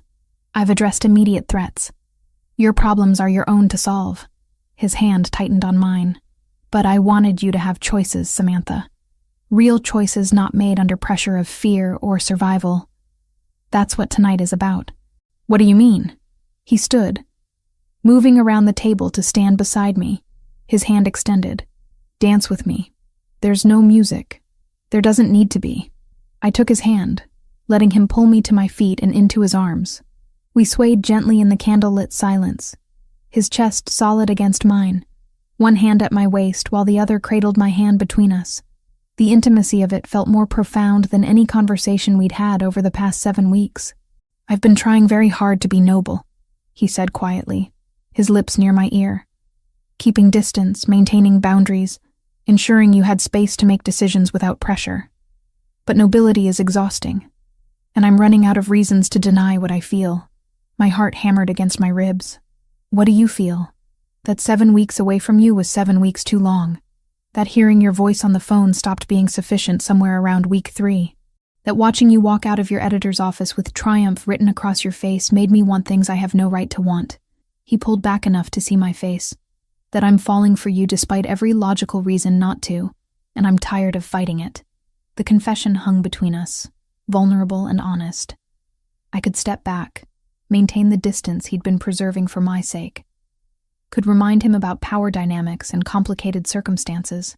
Could be sensible and careful and protect myself from potential heartbreak. Or I could be honest too. I've been waiting for you to stop being noble. I reached up, my hand finding the back of his neck. Waiting for you to acknowledge what's been building between us since that first night.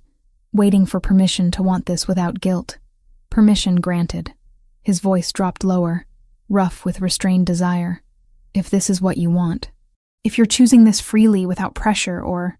I kissed him before he could finish the sentence, eliminating the space between us with deliberate intent. His response was immediate, pulling me closer as the kiss deepened into something that had been building for nearly 2 months. This wasn't the careful, questioning kiss from his bathroom. This was certainty, hunger, the release of tension carefully maintained through weeks of separation. When we finally pulled apart, breathless, he rested his forehead against mine for a long, unsteady heartbeat. Come home with me. Let me show you what it looks like when I'm not being noble. The penthouse felt different walking through the door with Alessandro's hand in mine, awareness crackling between us with each step. Sophia emerged from the kitchen, took one look at our expressions, and smiled with the satisfaction of someone who'd been expecting this development. Welcome back, Miss Collins. Her eyes twinkled with unmistakable approval. Should I prepare the guest room or... That won't be necessary. Alessandro's voice carried quiet finality. Thank you, Sophia. We'll see you in the morning.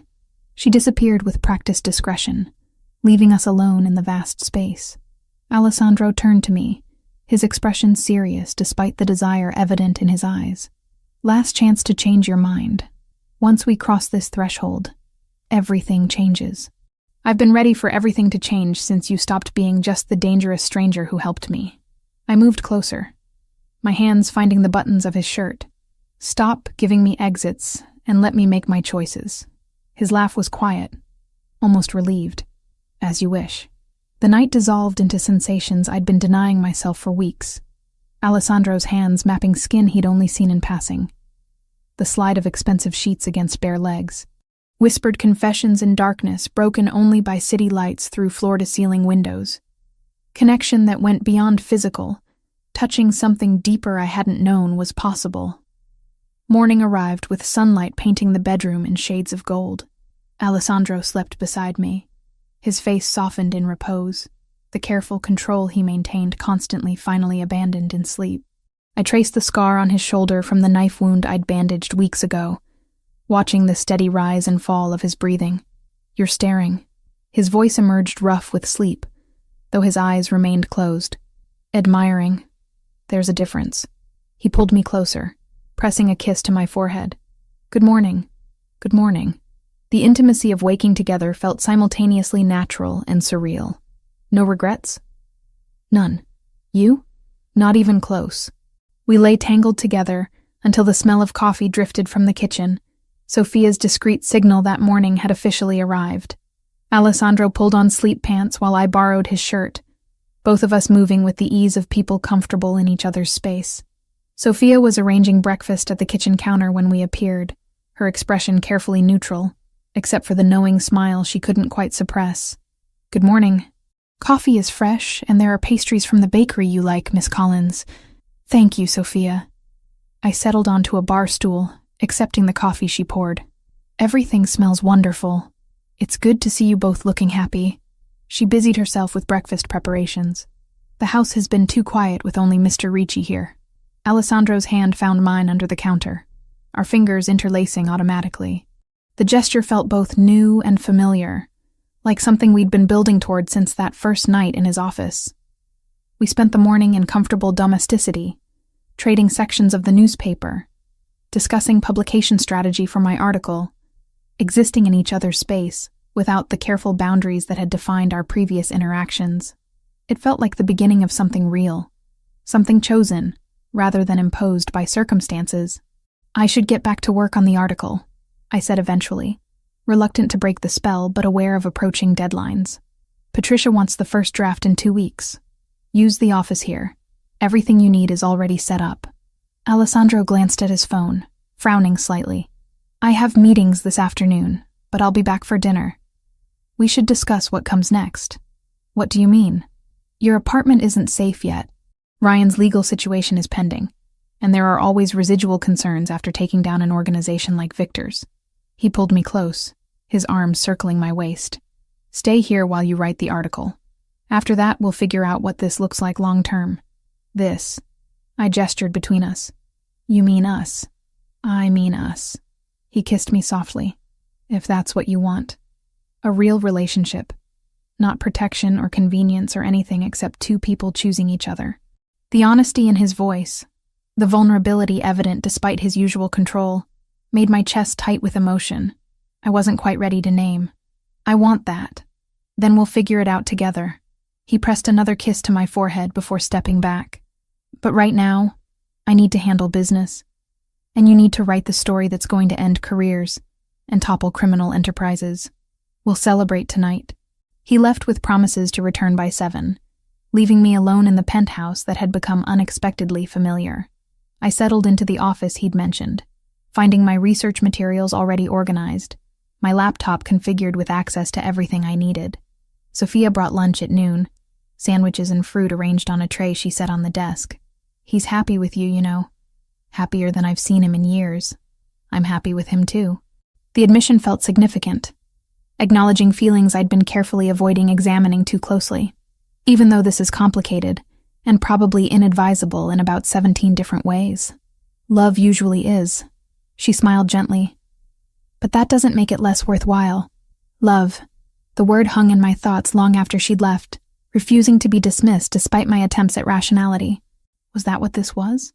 Love developing between two people thrown together by circumstance, grown through weeks of conversations and careful vulnerability, solidified by nights of physical connection. Maybe. Probably. Definitely. The realization should have terrified me. Instead, it settled like certainty in my chest, solid and undeniable despite all the logical reasons to resist. I was falling in love with Alessandro Ricci, and apparently I was going to let myself fall completely. The article went live on a Tuesday morning, dominating the Metropolitan Daily's front page with a headline that would force resignations before lunch. Senator Harrison's criminal enterprise. A year-long investigation exposes corruption at the highest levels. My byline sat above 3,000 words of meticulously documented evidence, supported by photographs that left no room for doubt. By noon, my phone wouldn't stop ringing. Other journalists requesting interviews, television producers offering segments, even book agents suggesting I expand the investigation into a full manuscript. Patricia fielded most of the calls, her earlier skepticism transformed into fierce protection of her suddenly valuable reporter. Collins, you've got CNN requesting a live interview tonight. She appeared in the doorway of the conference room I'd commandeered as temporary workspace. And the Washington Chronicle wants to discuss a position. Senior investigative correspondent, national beat, substantial salary increase. Washington Chronicle, one of the most prestigious newspapers in the country. The kind of position journalists spent entire careers aspiring toward. When do they want to talk? Thursday morning. I told them you'd call to confirm. Patricia's expression softened slightly. This is the big leagues, Samantha. The kind of opportunity that doesn't come twice. Don't let loyalty to this paper hold you back. I spent that evening at the penthouse with Alessandro, discussing the offer over dinner Sophia had prepared with obvious pleasure at having both of us present. He listened carefully as I outlined the position's scope, the resources I'd have access to, the stories I could pursue with national reach. You should take it. His certainty surprised me. Just like that? No discussion about what it means for us? What it means is your career advancing exactly as it should. He reached across the table, his hand covering mine. I won't be the reason you limit your potential, Samantha. We'll figure out the logistics of Washington and New York. People manage distance all the time. Do they? People in your world? I gestured vaguely, encompassing everything his life entailed. Because it seems like your world requires proximity, physical presence. My world is adapting. Something flickered in his expression. Vulnerability carefully controlled. I told you I'm transitioning away from the less legitimate aspects of the business. That process accelerated over the past weeks. Joseph is taking over operations I used to handle personally. Within 6 months, I'll be running only legitimate enterprises, all of which can be managed from anywhere with internet access. The confession caught me off guard. You're really doing that? Leaving that life completely? For you, yes. But also for myself.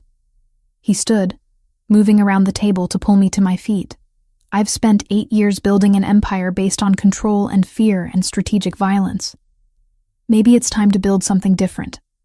Something that doesn't require constant warfare to maintain. We spent the night tangled together, discussing possibilities and timelines, imagining futures that seemed suddenly within reach. I fell asleep secure in his arms, content in ways I'd forgotten were possible. The next morning started ordinarily.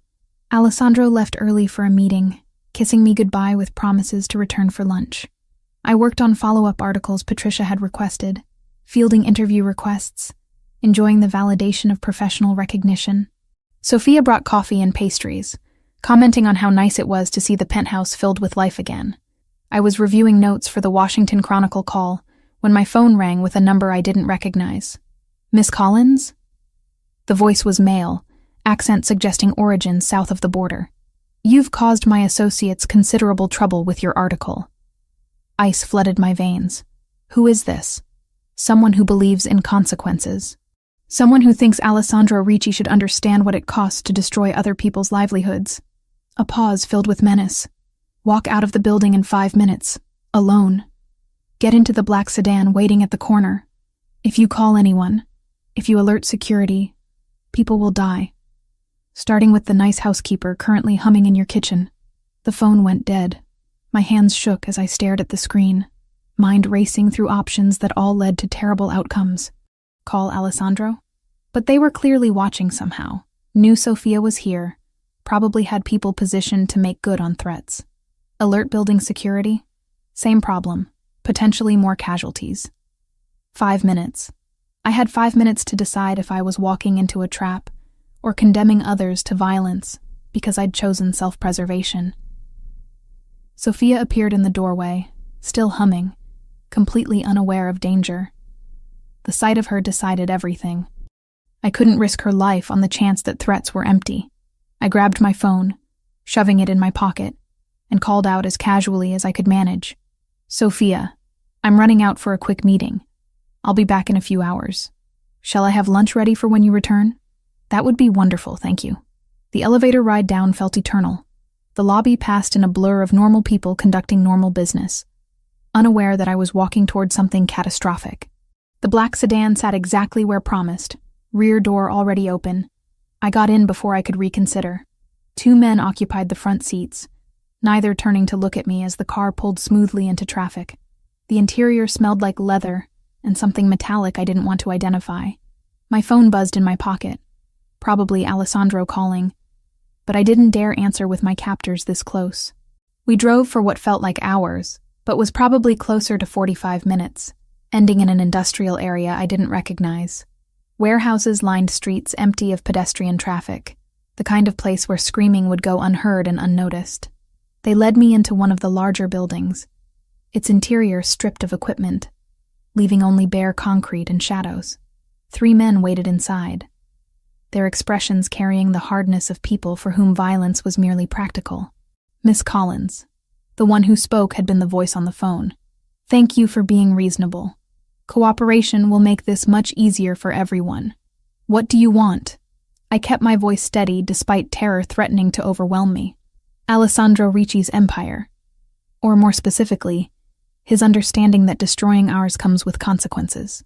He pulled out his own phone, dialing with casual precision. Let's tell him you've joined us for an extended conversation, shall we? The next 18 hours dissolved into a nightmare of waiting and fear.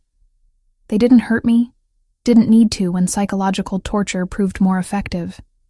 Questions about Alessandro's operations, demands for information I didn't have, threats about what would happen if their ransom went unpaid, $2 million in complete withdrawal from territories they wanted to reclaim.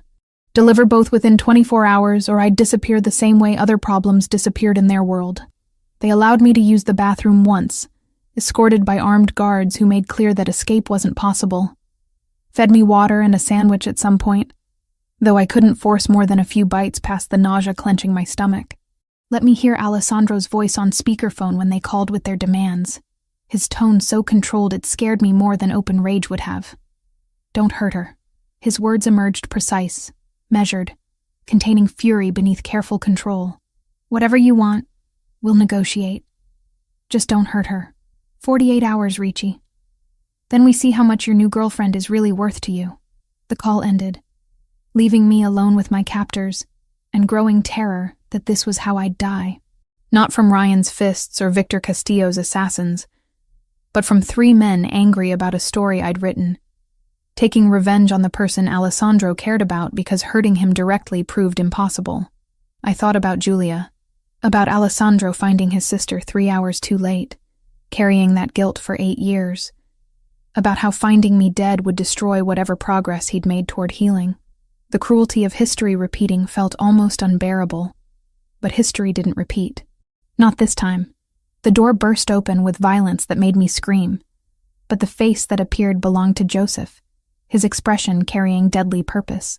Alessandro followed immediately after, his eyes finding mine with relief so profound it was almost physical. Step away from her. His voice contained no room for negotiation. This ends now. You brought the money? One of my captors moved closer, his hand finding the gun at his waist. I brought something better. $3 million in cash, completely untraceable, and guaranteed passage out of the country. Mexico, Canada, wherever you want to go. Alessandro moved forward slowly, hands visible, projecting calm, despite the tension vibrating through him. Take the money. Disappear. Live very comfortable lives far away from territories that don't belong to you. Or every resource I have focuses on hunting you down. Every contact, every favor owed, every piece of leverage I've accumulated over 15 years. I will destroy you so thoroughly that people will forget you ever existed. His voice dropped lower, colder, but that's messy and time-consuming, and keeps my people occupied when they could be doing more productive things. So I'm offering you a clean exit. Smart people take clean exits. The negotiation continued for what felt like eternity, but was probably 10 minutes. Alessandro's control never wavered, despite what I could see bubbling beneath the surface, rage and terror, and something else I couldn't quite identify. Finally, my captors agreed, greed and pragmatism overcoming whatever revenge they'd been seeking. Joseph produced duffel bags filled with cash I didn't want to think about the source of, documents promising safe passage, probably as fake as Alessandro had indicated they would be.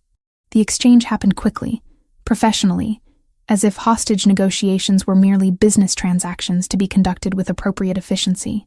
And then I was free, Alessandro's arms around me as Joseph secured the scene, my captors disappearing with their blood money into whatever fate Alessandro had actually arranged for them. You're safe. You're safe now. He repeated it like a mantra, his voice cracking slightly on the second iteration. I've got you. The delayed reaction hit like a physical blow. Sobs tore from my chest, fear and relief and trauma collapsing into uncontrollable shaking. Alessandro held me through all of it, one hand cradling my head against his chest while the other pressed against my back, keeping me anchored to something solid when everything felt like it was fragmenting.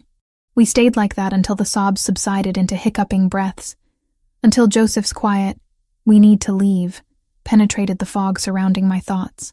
Alessandro lifted me easily, carrying me to the waiting vehicle as if I weighed nothing, settling me against him in the back seat, while Joseph drove us away from the warehouse district. I thought the words wouldn't form properly. I thought they were going to kill me. I know. His voice held a roughness I'd never heard before. I know, and I'm so sorry. This is my fault. My world, my enemies, my... Stop. I pulled back enough to see his face, shocked by the tears tracking down his cheeks. This isn't your fault. It is, though. It's exactly my fault. His hand came up to cup my face, thumb brushing away my own tears. When Joseph called to tell me you'd been taken, I was back in that moment 8 years ago. Finding out Julia had been grabbed, knowing I'd failed her, terrified I'd fail again. His voice broke completely. I couldn't lose you, Samantha. I can't lose you the way I lost her. You didn't lose me. I'm here. I'm safe because you found me in time. 18 hours. You were terrified for 18 hours because of me. The guilt in his expression was devastating. Because you wrote a story exposing people I'd helped you expose. Because you became visible in ways that made you a target. Because loving you made you vulnerable to people who want to hurt me. Alessandro, I love you. The confession emerged raw and honest. I'm in love with you, and it almost got you killed. That's the reality of my world, Samantha. That's what caring about me costs. The declaration should have been romantic, should have felt like a victory. Instead, it carried the weight of everything we'd both been through, all the trauma and fear and impossible choices that had brought us to this moment. I love you too. I said it quietly. Certainly. Despite everything. And yes, your world is dangerous and complicated and probably inadvisable in multiple ways. But you saved me, Alessandro. You found me in time. You did what you couldn't do for Julia. His arms tightened around me, his face buried against my hair as he cried in a way I suspected he hadn't allowed himself to since his sister's funeral. Joseph drove in silence, giving us privacy for this moment of complete vulnerability. By the time we reached the penthouse, the tears had stopped, replaced by exhaustion so profound I could barely stand. Alessandro carried me again, bringing me to his bedroom, helping me shower and change into comfortable clothes with gentle efficiency. Sophia appeared with tea and soup, her expression worried, but asking no questions. Sleep. Alessandro settled beside me, pulling me against his chest. Everything else can wait until you've slept. I drifted off, surrounded by his warmth and the steady rhythm of his heartbeat, knowing that tomorrow would bring difficult conversations about Washington and safety, and whether love was enough to justify the danger his world represented. But for tonight, survival felt like enough. We were both alive, both safe, both damaged but together. Sometimes that had to be sufficient. Recovery proved more complicated than surviving. The trauma therapist Alessandro arranged specialized in kidnapping victims. Her office deliberately designed to feel safe rather than clinical. Soft lighting, comfortable furniture positioned to give clients control over personal space, windows that looked out on a garden rather than city streets. Tell me about the 18 hours. Dr. Rebecca Hale sat across from me during our first session, her voice gentle but direct.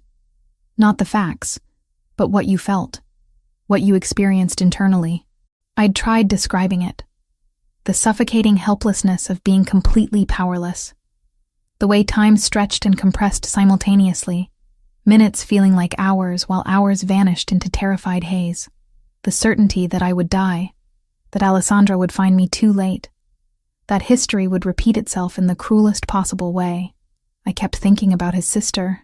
The words emerged hoarse, raw, about how he'd failed to save her, how finding me dead would destroy him. That felt worse than dying somehow, knowing my death would cement his guilt forever. That's a remarkable amount of empathy for someone experiencing severe trauma. Dr. Hale made notes on her tablet. You were more concerned about his emotional well-being than your own survival. Both. I was terrified for myself, but also terrified of what it would do to him if they killed me. I wrapped my arms around myself, suddenly cold, despite the room's comfortable temperature. Does that make sense? It makes perfect sense for someone in love with a man who's already experienced catastrophic loss. She set aside her tablet. Love doesn't stop during crisis, Samantha. It often becomes more acute, more desperate. You were trying to survive both physically and emotionally, protecting yourself and him simultaneously. The sessions continued 3 times per week, gradually untangling the knots of trauma and fear and complicated love. Alessandro attended 2 sessions at Dr. Hale's request, sitting beside me as we discussed his guilt, his terror, his desperate need to protect what he couldn't afford to lose again. I can't promise I'll never be in danger again, I'd told him during one particularly difficult session. My career puts me in risky situations. Investigative journalism means talking to dangerous people, exposing criminal behavior. making enemies who might retaliate. I know. His hand had found mine, fingers interlacing with familiar certainty. But that's your choice to make, your risk to accept. I can't protect you from consequences of your own decisions. I can only make sure you have resources and support when facing those consequences. That's healthier thinking than 3 weeks ago, Dr. Hale had observed. Progress. Progress felt gradual and inconsistent. Some days I woke without immediate panic, comfortable in Alessandro's bed, secure in the knowledge of guards outside and Sophia's presence in the kitchen. Other days, unexpected sounds sent adrenaline flooding through my system, my body remembering captivity before my mind could rationalize current safety. Alessandro never pushed, never demanded more than I could give. He'd rearranged his schedule to be present most mornings, staying through breakfast before reluctantly leaving for meetings and business obligations. Sophia became a constant comforting presence, preparing meals I actually ate, talking about anything except kidnapping and cartels and fear. Joseph checked in daily, his updates delivered with matter-of-fact efficiency that somehow made them less frightening. Perimeter secure. No unusual activity. The 3 men who took you are no longer a concern. I didn't ask what no longer a concern meant specifically. Some knowledge felt better left unexamined. 3 weeks after the kidnapping, I felt stable enough to make decisions about the future, rather than just surviving the present. The Washington Chronicle had been patient, extending their offer despite my inability to commit immediately. Now, sitting across from Alessandro at breakfast, I raised the topic that had been simmering in the background. I want to take the position in D.C. I said it simply, watching his face for reaction. I know it complicates things between us, but this is the opportunity I've been working toward my entire career. I can't let fear make me turn it down. I never expected you to turn it down. He set down his coffee, giving me his full attention. I told you before, I won't be the reason you limit your potential. We'll make it work. How? You're based here. Your business, your operations, everything is in New York. My legitimate businesses can be managed remotely. The less legitimate operations are being transferred to Joseph permanently. He reached across the table, his hand covering mine. I've already started expanding into Washington markets. Real estate developments, restaurant partnerships, import consulting. Within 6 months, I'll have legitimate reasons to be in D.C. regularly without raising questions. The casualness with which he'd been restructuring his entire empire caught me off guard. You've been planning this since you first mentioned the Chronicle's interest. I'm not letting geography separate us, Samantha. If you're in Washington, I'll find ways to be there too. We'll figure out the logistics of dividing time between cities until we decide where to build something permanent. Something permanent. The phrase hung between us, weighted with implications I wasn't quite ready to examine. Like what? Like whatever we want it to be. A relationship that exists in 2 cities, eventually maybe consolidating to one. Marriage, if that's something you'd consider down the road. Children, if you want them. Or just partnership. Building careers and lives that complement each other. His expression softened. I'm not trying to pressure you into specific timelines or expectations. I'm saying I'm committed to figuring this out together, whatever form that takes. The conversation continued through breakfast and into the morning, discussing practicalities and timelines and security arrangements. Alessandro insisted on establishing a protection detail in D.C., a team led by Joseph's cousin who ran operations on the East Coast. I resisted initially, still bristling at the idea of constant surveillance, but the memory of that warehouse eventually convinced me that reasonable precautions weren't the same as suffocating control. They'll be discreet, Alessandro promised. You won't know they're there most of the time, but if something happens, if you need help, they'll respond immediately. Fine. But I get to meet them first, approve the arrangements. No strangers shadowing me without my knowledge. Agreed. His relief was palpable. Thank you for accepting this. I know it grates against your independence. Independence doesn't mean stupidity. I know I'm safer with protection than without it. I stood, moving to look out the window at the city sprawling below. But Alessandro, we need to talk about Ryan. What about him? You've been vague about his situation. I know there's a permanent restraining order, but that didn't stop his investigator from finding me before. What's actually keeping him away now? Alessandro was quiet for a moment, then joined me at the window. Ryan's life is falling apart in ways that have nothing to do with me directly. The obsession with finding you consumed him, made him neglect his actual career. He started making mistakes at work, cutting corners on compliance, falsifying reports to cover up errors. And you're telling me this happened naturally? Without any encouragement? The fraud was entirely his doing. The pressure that led to the fraud, that was partially environmental. Alessandro's voice remained neutral. When someone is stressed, distracted by personal obsessions, they make poor professional decisions. I may have ensured certain business deals he was managing faced unusual scrutiny, creating situations where his attention to detail became critical. So you set him up to fail. I created circumstances where his existing flaws became visible. The fraud itself, the falsified documents, the embezzlement from client accounts, that was all Ryan's choice. He turned to face me directly. My lawyers collected evidence and provided it to appropriate authorities. The district attorney's office issued an indictment last week. Ryan is facing multiple felony charges that will likely result in significant prison time. The information should have brought satisfaction. Instead, I felt only tired resignation. So he's going to jail. Eventually, yes. His lawyers are negotiating a plea agreement, trying to minimize the sentence. Best case for him is probably 3 to 5 years. Worst case is closer to 15. Alessandro's hand found the small of my back, his touch grounding. He won't be able to hurt you again, Samantha. The restraining order is permanent, and even after serving time, he'll be under supervision that prevents contact. Did you arrange the cartel faction's elimination the same way? Creating circumstances, providing information, ensuring specific outcomes? His silence was answer enough. I need you to tell me the truth. I turned to face him fully. What happened to the men who kidnapped me? I paid them $3 million in marked bills. Every note was traceable through serial numbers Joseph had cataloged before the exchange. His voice remained steady, matter of fact. They took the money and fled to Mexico as agreed.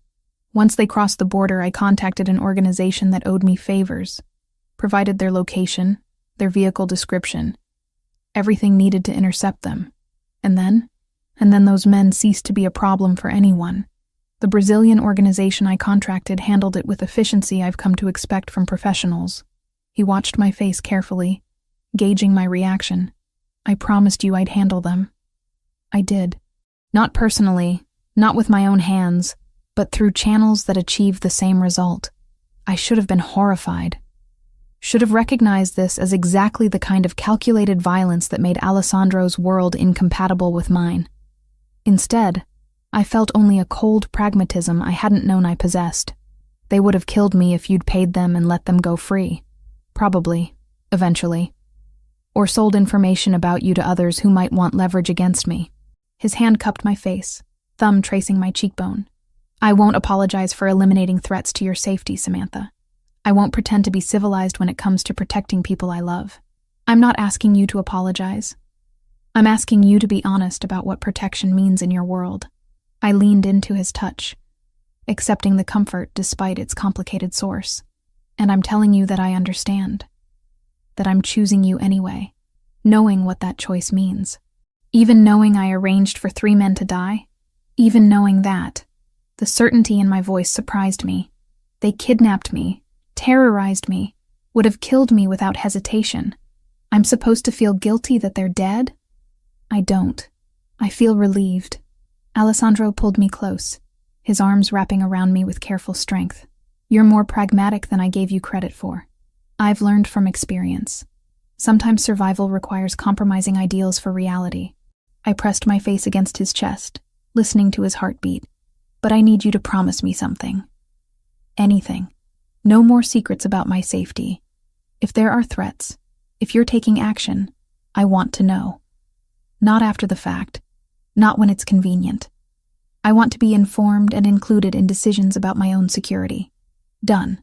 The agreement came without hesitation. Full transparency about threats and responses. You have my word. We stood like that for several minutes, finding comfort in proximity and shared understanding.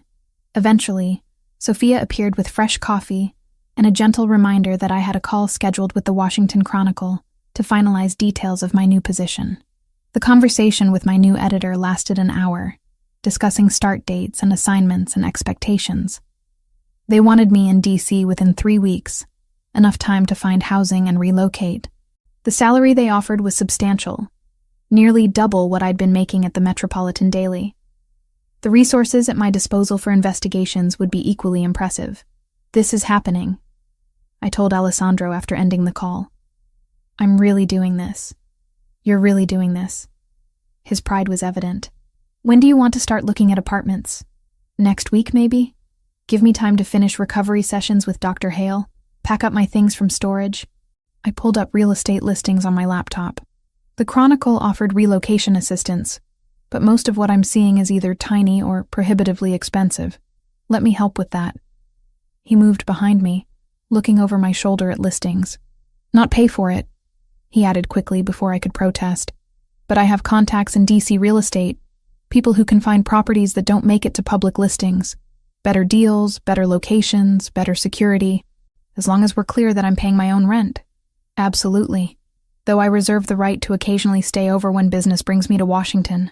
I think that can be arranged." I leaned back against him, feeling pieces of a life clicking into place. This is really going to work, isn't it? Us, this relationship, building something real despite all the complications. It's going to work, because we're both choosing to make it work. He pressed a kiss to the top of my head. "Geography is just logistics. We'll figure it out." The next 2 weeks passed in a blur of preparations and final therapy sessions.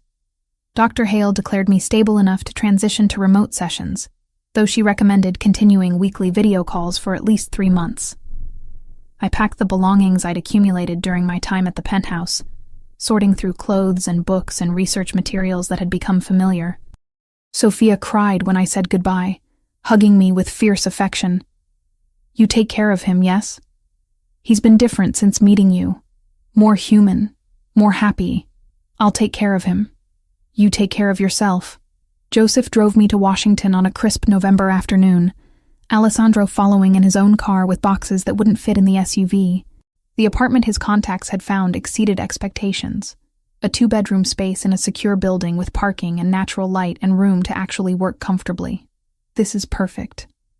I walked through empty rooms, imagining how they'd look furnished.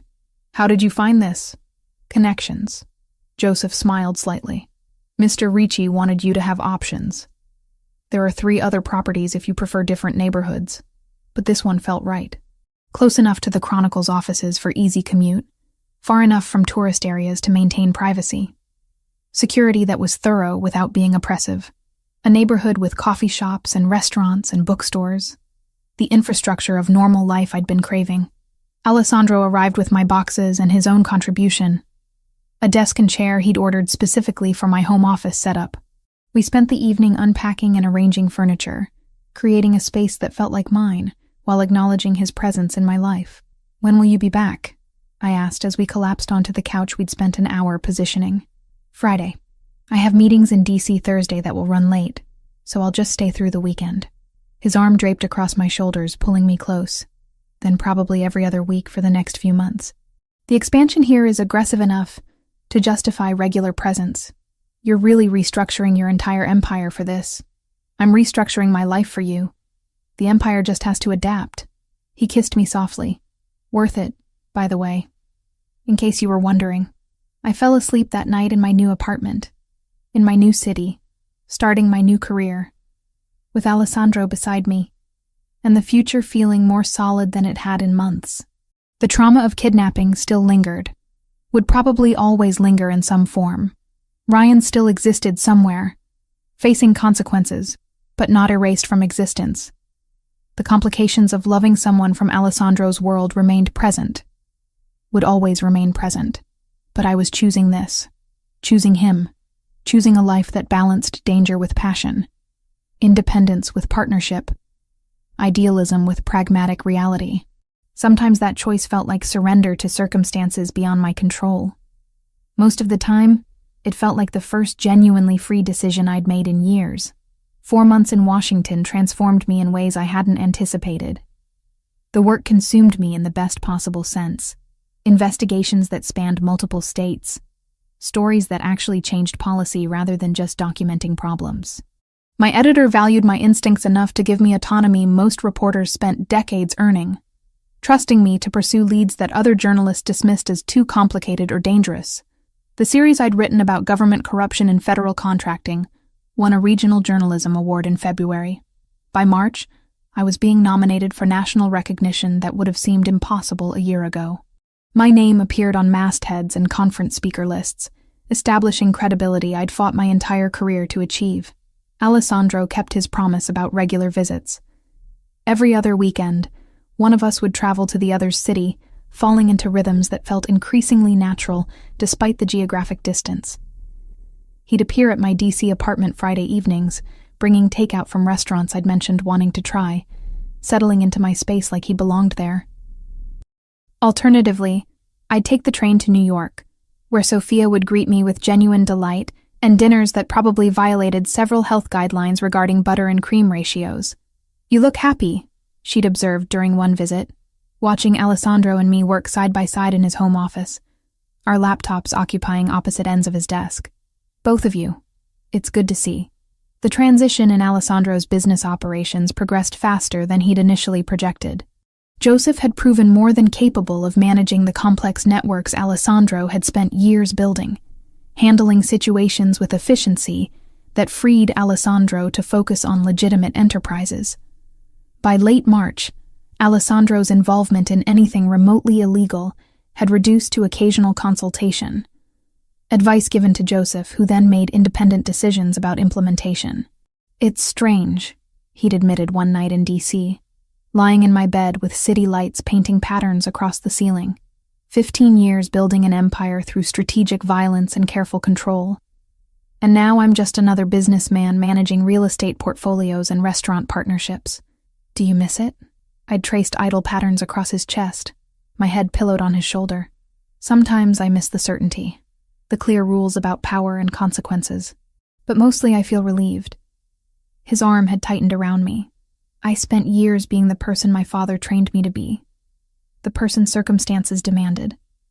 Now I get to choose who I want to become instead. That's worth more than any empire. Joseph became a constant in both our lives, managing security for Alessandro's operations while ensuring my safety remained prioritized. His cousin Marcus led my DC protection detail, a team so discreet I sometimes forgot they existed until situations arose requiring their presence. They'd intervened twice when sources for investigations turned hostile, their efficiency reminding me that my safety still required constant vigilance.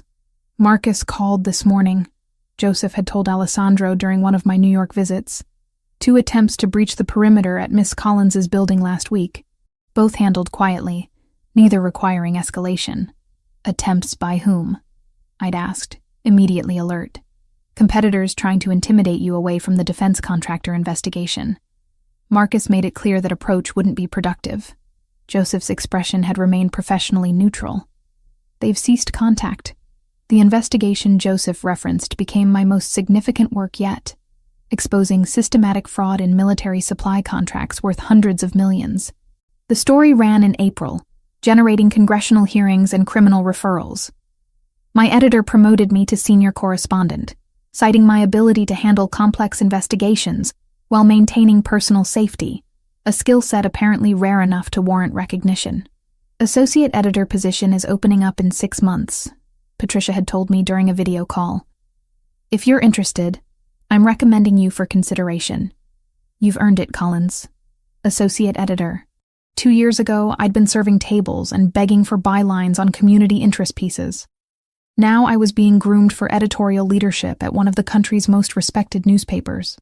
The trajectory felt surreal, like someone else's life I'd accidentally stepped into. "You earned this through talent and hard work," Alessandro had reminded me when I'd expressed doubts. "Everything you've achieved, you built yourself. I just made sure you stayed alive long enough to do it." The gala invitation arrived in May, an annual fundraiser for children's literacy that attracted New York's elite philanthropists and business leaders. Alessandro had been invited as a significant donor, his legitimate businesses now generating enough revenue to make charitable contributions that drew positive attention. "Come with me," he'd asked over the phone. "I know galas aren't your favorite, but this one matters. Plus, Sophia has been talking about helping you find a dress for weeks. I think she's desperate to have input. Sophia's enthusiasm proved infectious. She dragged me to boutiques I couldn't have afforded a year ago, critiquing options with an eye for what would photograph well while remaining comfortable. We'd settled on a dress in deep sapphire blue, the fabric clinging in ways that made me feel elegant rather than exposed, the color making my eyes look almost luminous. Perfect, Sophia had declared, her approval clearly final. Mr. Ricci won't be able to take his eyes off you. The gala took place on a Saturday evening in late May, spring finally warming into something approaching summer.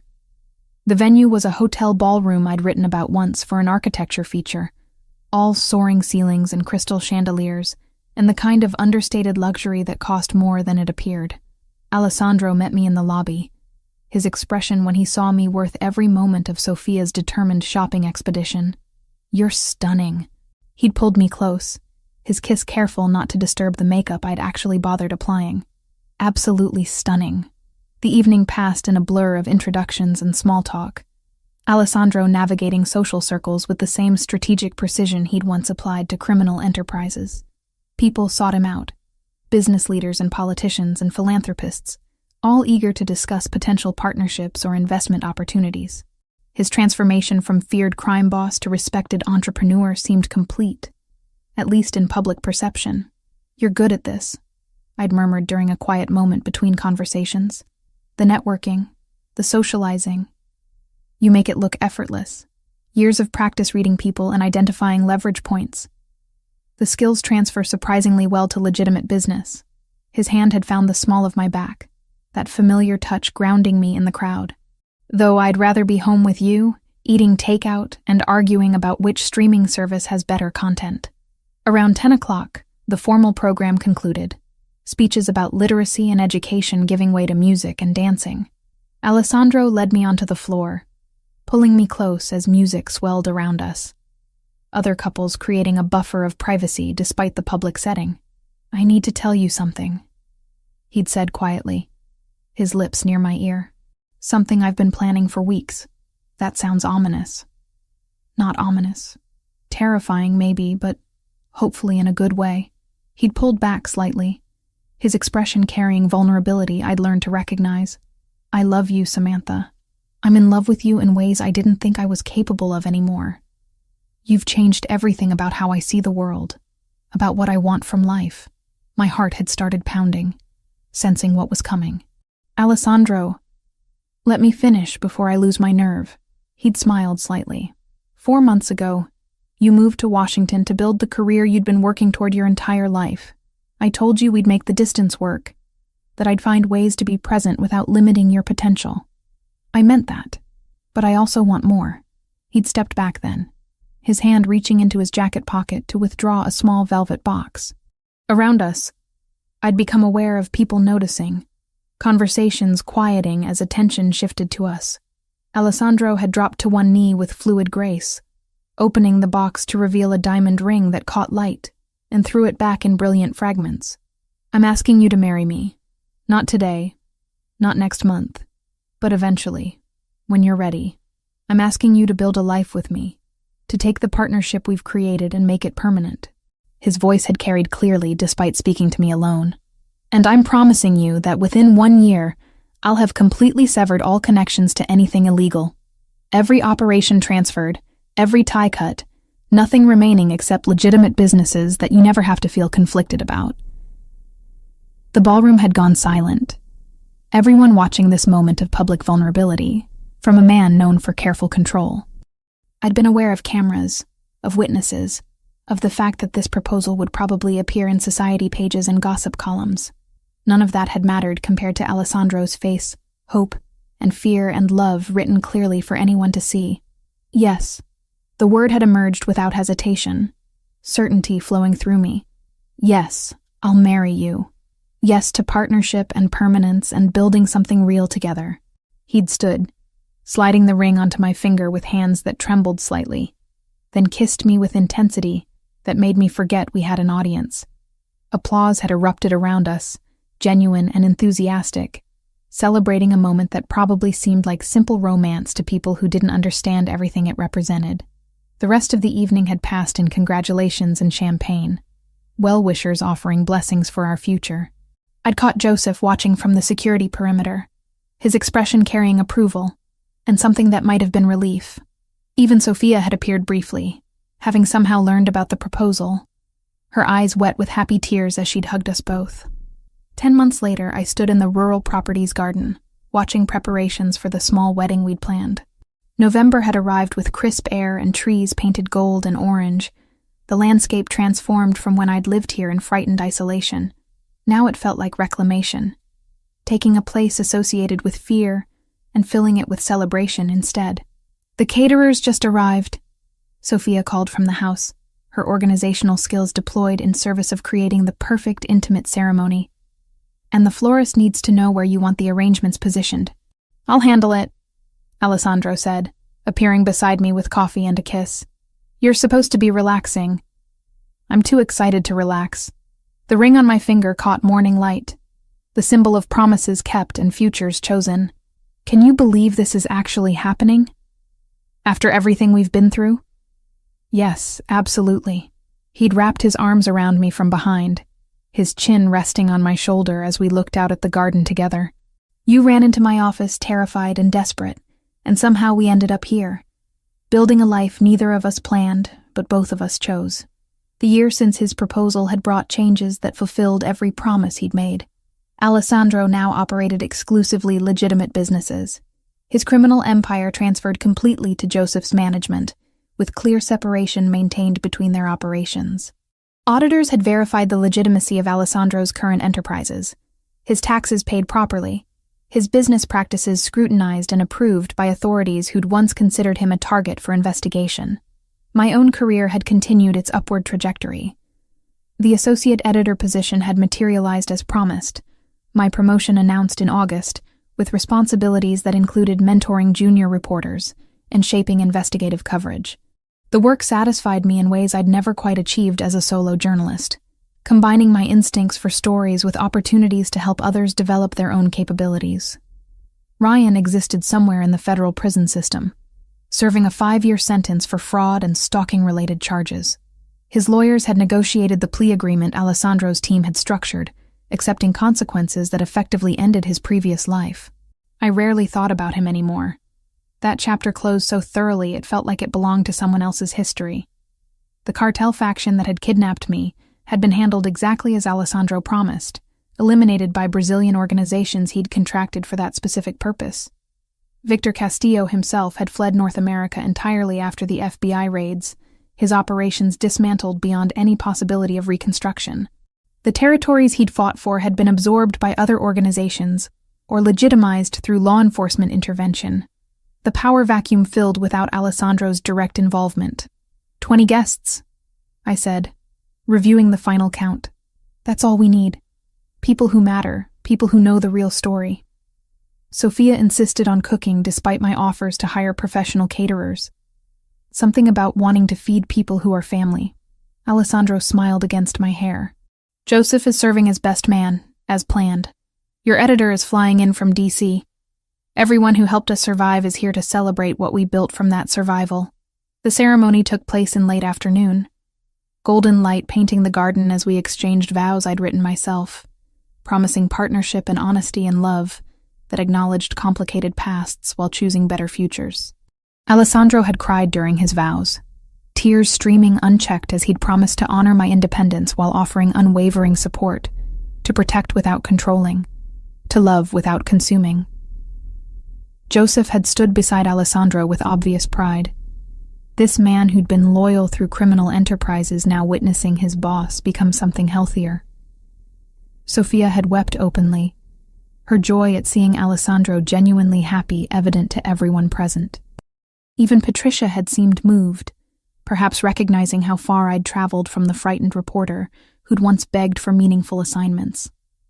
At the reception afterward, small and intimate in the house's main rooms, I'd found myself standing with Alessandro, watching our chosen family celebrate around us.